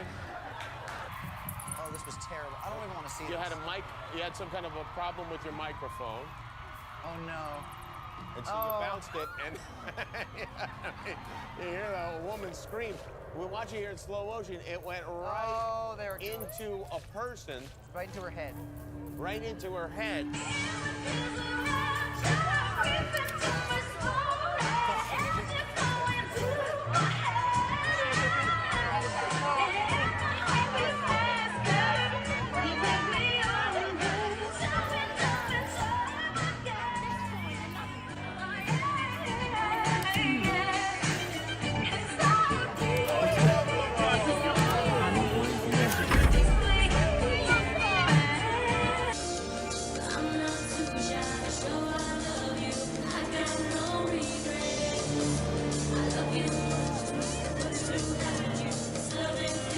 Now look, you can't go around here looking no pastries tonight. Oh, okay. Okay. All right, I'll take notes. Yes, no pastries. We're coming back to our show. Before we even start the interview, I just dove straight in there with, I love that Halloween candy thing that you do. And I said, And there was just silence. Jimmy Kimmel. That was the first time we met. And I died. You died, inside. turned bright red. I died. inside. No, there's a mistake. Moonlight, you guys won Best Picture. This is not a joke. I'm afraid they read the wrong thing. This is not a joke. Moonlight has won Best Picture. Moonlight, Best Picture.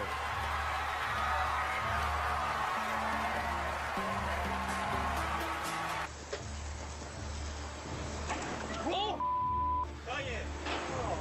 Kanye, you okay? You okay? You all right, Kanye? 2015.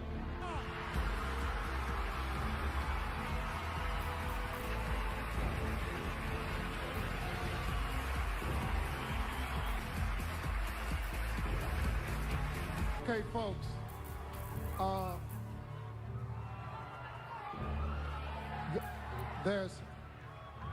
I have to apologize.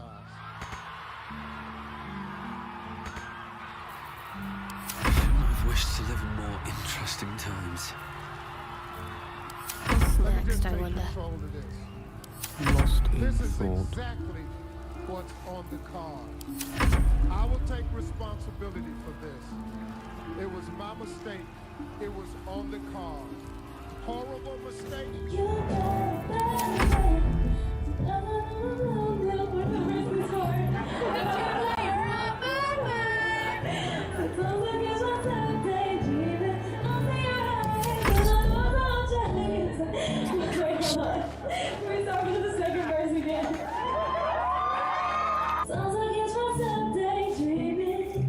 Still alive, so that's progress. Got my attention.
What is your opinion on Ariana Grande?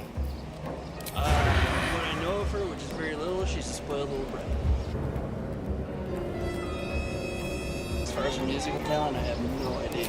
Oh, alright, so you don't like her? Probably not. Hey you! Thanks for watching that video. How about you hit that subscribe button for new videos every Tuesday and Friday?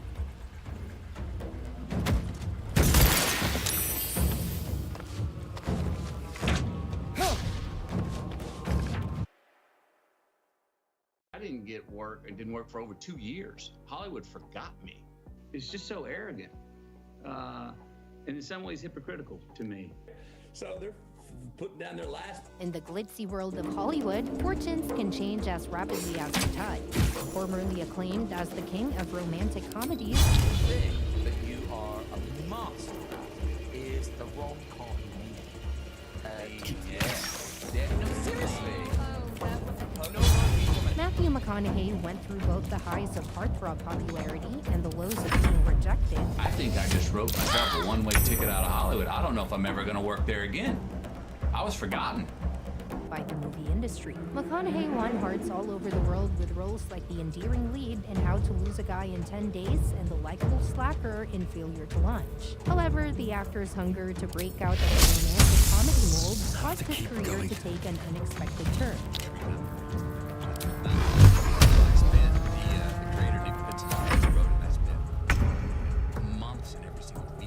On my way. Let's explore how Matthew McConaughey felt abandoned by Hollywood after he made the daring decision to leave the rom-com industry as we delve into the seedy underbelly of Hollywood. The adoring hearts of innumerable swooning fans who adored his romantic comedy roles helped Matthew McConaughey on his path to recognition. But for the actor, this triumph came at a price. His creative discovery was constrained by a stereotype which posed challenges to his artistic development. McConaughey thought it was time for changes because he was craving fresh challenges to escape the constraints of formulaic rom-coms.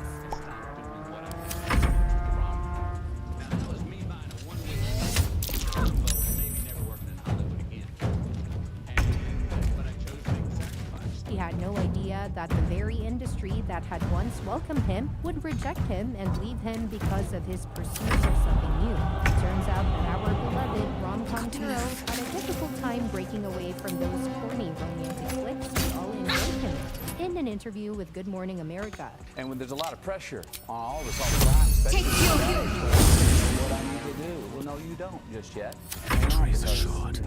Use those years to find McConaughey discussed the challenges he experienced when attempting to shift away from romantic comedies. Can you really blame him? Who wouldn't want to try something new and take on more difficult roles? Hollywood, though, wasn't having it. Can you believe they kept him waiting for a baffling 20 months? Realized that, McConaughey's not bluffing. He's really not doing rom-coms. Even no matter how much we offer him, no matter how much money, it went dead silent. Nothing came in. More desirable offers? That's like a lifetime in show business. What galls those power players to turn their backs on Matthew at a crucial time in his acting career? It was a hard reality to and as time went on, he began to feel disregarded and forgotten by the business that had once praised him, the actor's reconnaissance. And being forgotten, I gained anonymity. And gaining anonymity, I unbranded from rom-com, and so I kind of engineered a fresh start for myself, and the dramas came, and I hit them, and that's when I rebranded. As an actor was well underway, but he couldn't help but consider the industry's disinterest throughout this time. McConaughey seems to have been quickly forgotten by those in the glamorous world of show business when he dared to venture outside the confines they had set for him. Additionally, he was confronted with the unpleasant truth of Hollywood's bias. In an open interview, he provided insight into the end industry's predominantly left-wing and secular culture. He bravely questioned how other views were more easily accepted while his principles were scorned.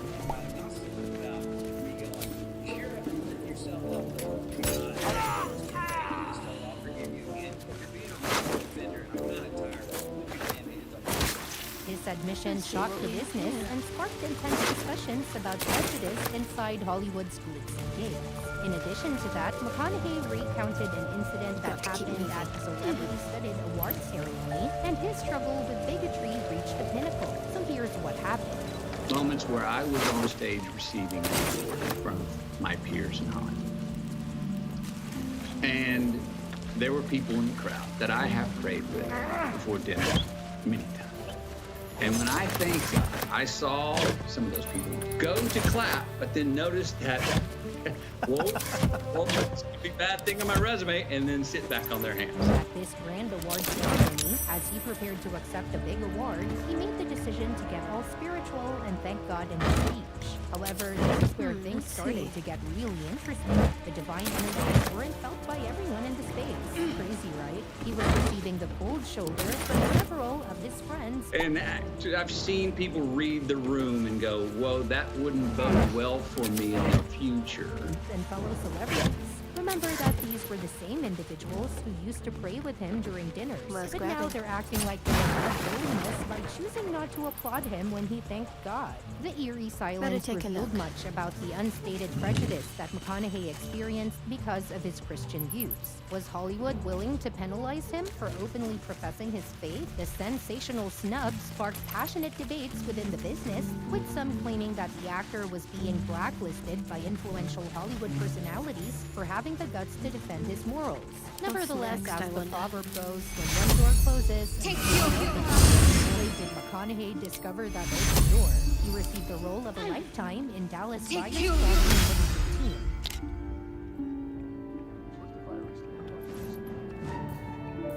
I wonder what the next move is. He portrayed John Woodruff, and my goodness, what a performance. Hollywood could no longer ignore him because it was a game-changing role that showed off his acting skills like never before. He won the top honor in the business, the Academy Award for Best Actor in a leading role as a result of the critics' fervent praise for his performance. Can you fathom the joy he must have felt standing there? On that stage, he was gripping a golden statue and was confident that he had thought I was never gonna get out of there. Rejected him. Good to be free again, gotta say. And remake himself in Hollywood, however, was not without chaos. Rumors about the actor's first rejection I'll introduce you to my whole tribe and put in a good word for you. The kinds of jobs See he you had at been the hoping camp. for. According to some insider rumors, McConaughey's decision to steer clear of the rom-com genre Is that you are Matthew McConaughey. Some people are like, oh, I wonder what that guy's like. And then you meet him and you go, that is nothing like I thought. No, Matthew McConaughey. offended powerful producers and filmmakers who were used to capitalizing on his heartthrob status. They allegedly refused to take a risk on a performer who didn't fit perfectly into the well-known and profitable recipe for romantic comedies. As tabloids picked up on these rumors, speculation that McConaughey had been put on the blacklist by Hollywood's elite, leaving him without work for close to 2 years, arose. A once-loved rom-com star who is now a dramatic actor appeared to have no room on the casting couch. But McConaughey's skills and perseverance eventually won out, and he went on to deliver a series of critically lauded performances.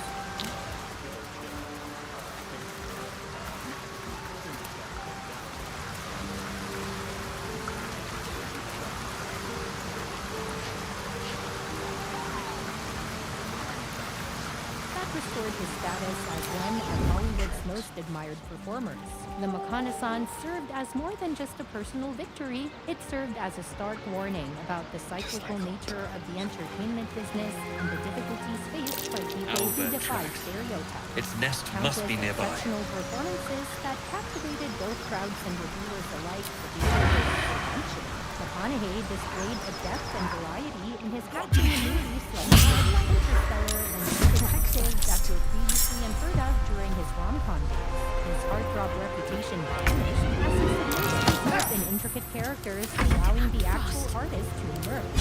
However, as McConaughey grew in his newfound prominence, Hollywood's elite were forced to face their own critics and fans who questioned the business's propensity for boxing in actors and limiting individuality. The reconnaissance served as a sobering example, highlighting the industry's narrow-mindedness and inclination to define ahead of artistic growth. Rumors of remorse and missed opportunities are circulating among Hollywood's powerful people as the actor continued to It soon became clear that McConaughey's turnaround wasn't just a comeback, it was also a testimonial to the strength of artistic commitment and the eventual rewards of the chances to succeed. In the midst of the reconnaissance, McConaughey himself maintained a low profile regarding his past that Hollywood's rejection had, in the end, fueled his change and driven him to go for roles that really tested him as an actor. He gave confident credit for winning his determination and directing him. Both his peers and his fans greeted McConaughey's notorious return to Hollywood's A-list.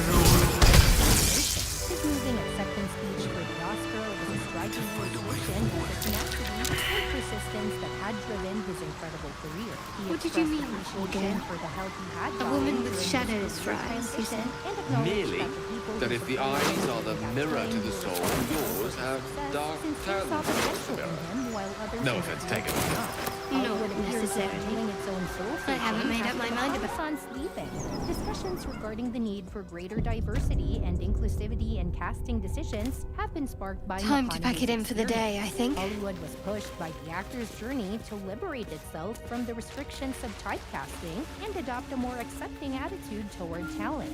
In the years that followed, McConaughey continued to give captivating performances, demonstrating that his reconnaissance was a true game changer rather than a momentary achievement.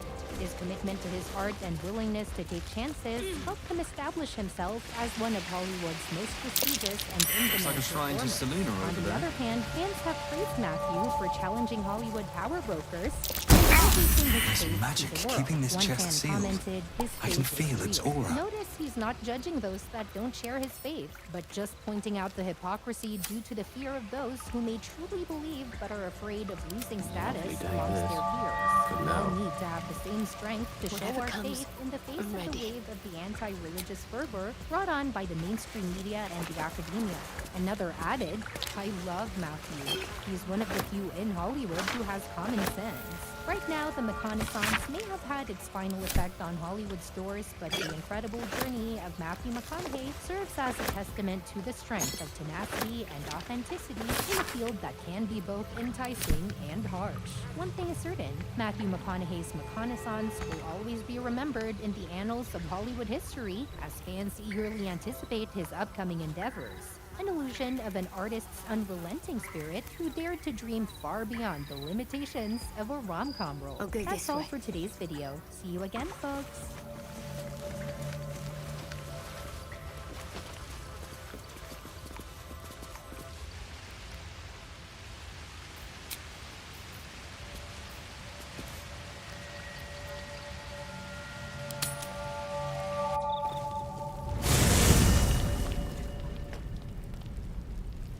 What path lies before me?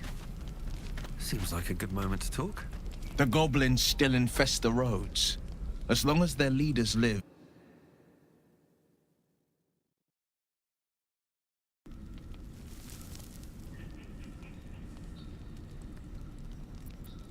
My father once said, one does not pursue a champion's life. One merely answers its call. So it was for me. I was hunting near the Cloakwood when I heard it. A child crying out from a lone farmstead. I found him in the fields, flanked by goblins. His mother's corpse bled into the soil next to him. I don't remember much of the battle, but I remember drying the boy's tears after.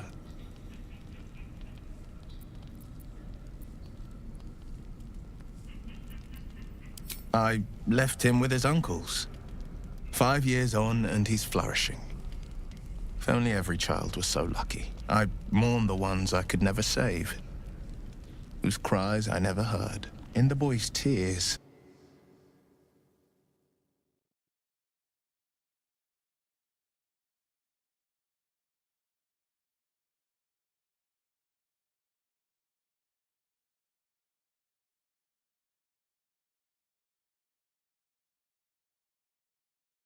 from the Whitman Foundation.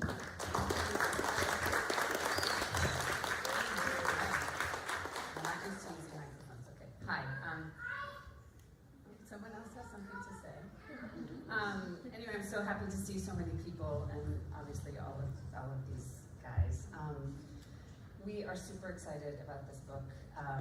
We were really thrilled to work with Mac, who's an amazing partner, as all of you know, and have this opportunity to reproduce in their entirety all of the and it's nice to meet someone of your talents. Having a worm wriggling in my skull didn't instill much confidence in the days ahead. With you as my ally, the future looks a little less daunting. a big deal also because the nature of these books. A most vicious one, in fact. It's made from pure bloodstone, carved from the Galena Mountains just north of the Moonsea. A reminder that sometimes blood must be shed and sacrifices must be made. But that story is reserved for lifetime friends and calmer days. I didn't get work. It didn't work for over 2 years.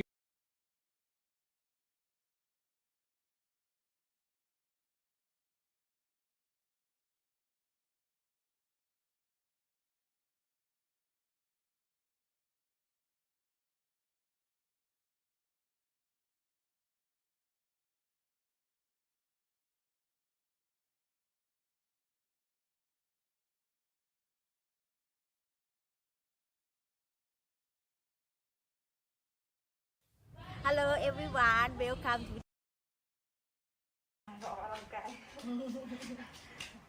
อยากเห็นใช่ไหมทำไมถึงแบบดูแลมันออกกำลังกายง่ายออกมาเต้นไปได้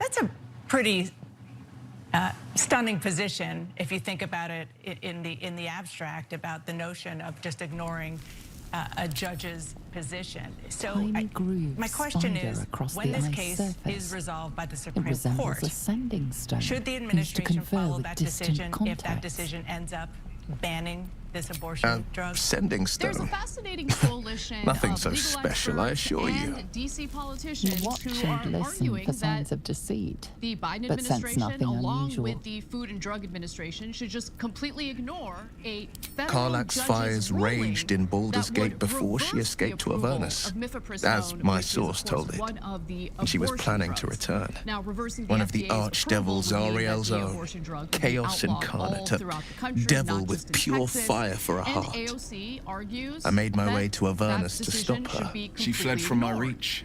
Now, is Even there climbed precedent for aboard the this? mind What's the real flayer ship as argument it here? screeched through Wanna the go to, hells. a few I videos. followed in Here's close AOC pursuit. saying that there I is, can't bear in fact, to some imagine the precedent for lives Karlach ignoring might be the federal taking, judge's the decision. damage she might be There is doing.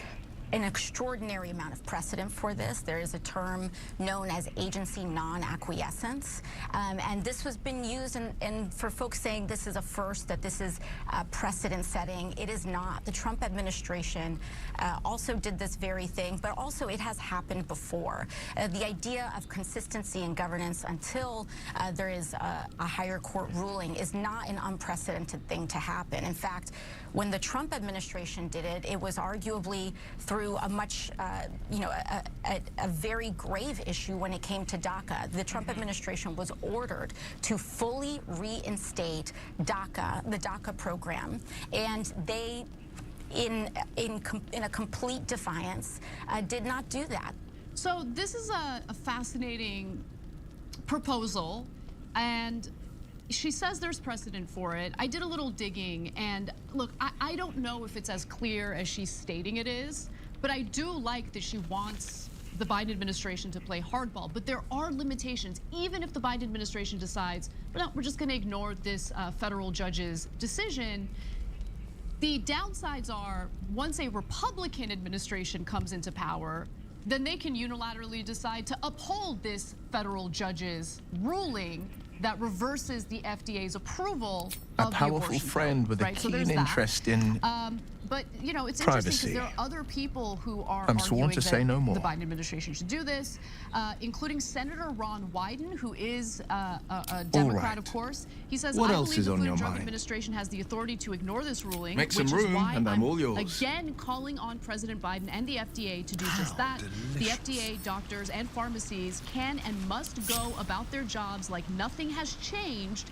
and keep mifepristone accessible to women across America. If they don't, the consequences of banning the most common method of abortion in every single state will be devastating. And I definitely agree with him on how devastating it would be. And then you have Nancy Mace, which we'll get to in just a moment, a Republican who agrees with AOC and Wyden.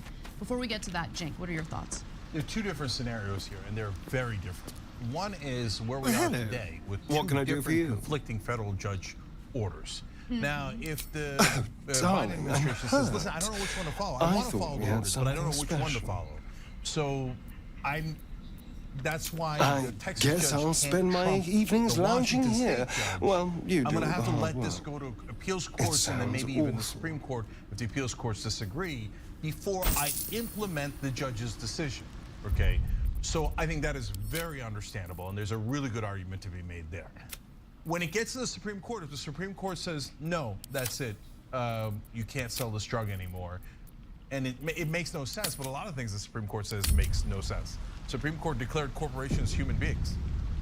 Okay, that makes no sense, and they have the freedom of speech given to them by their creator as an inalienable right. Okay, that makes no sense at all, but yet we all have to live with it. And so overturning a Supreme Court, not listening to a Supreme Court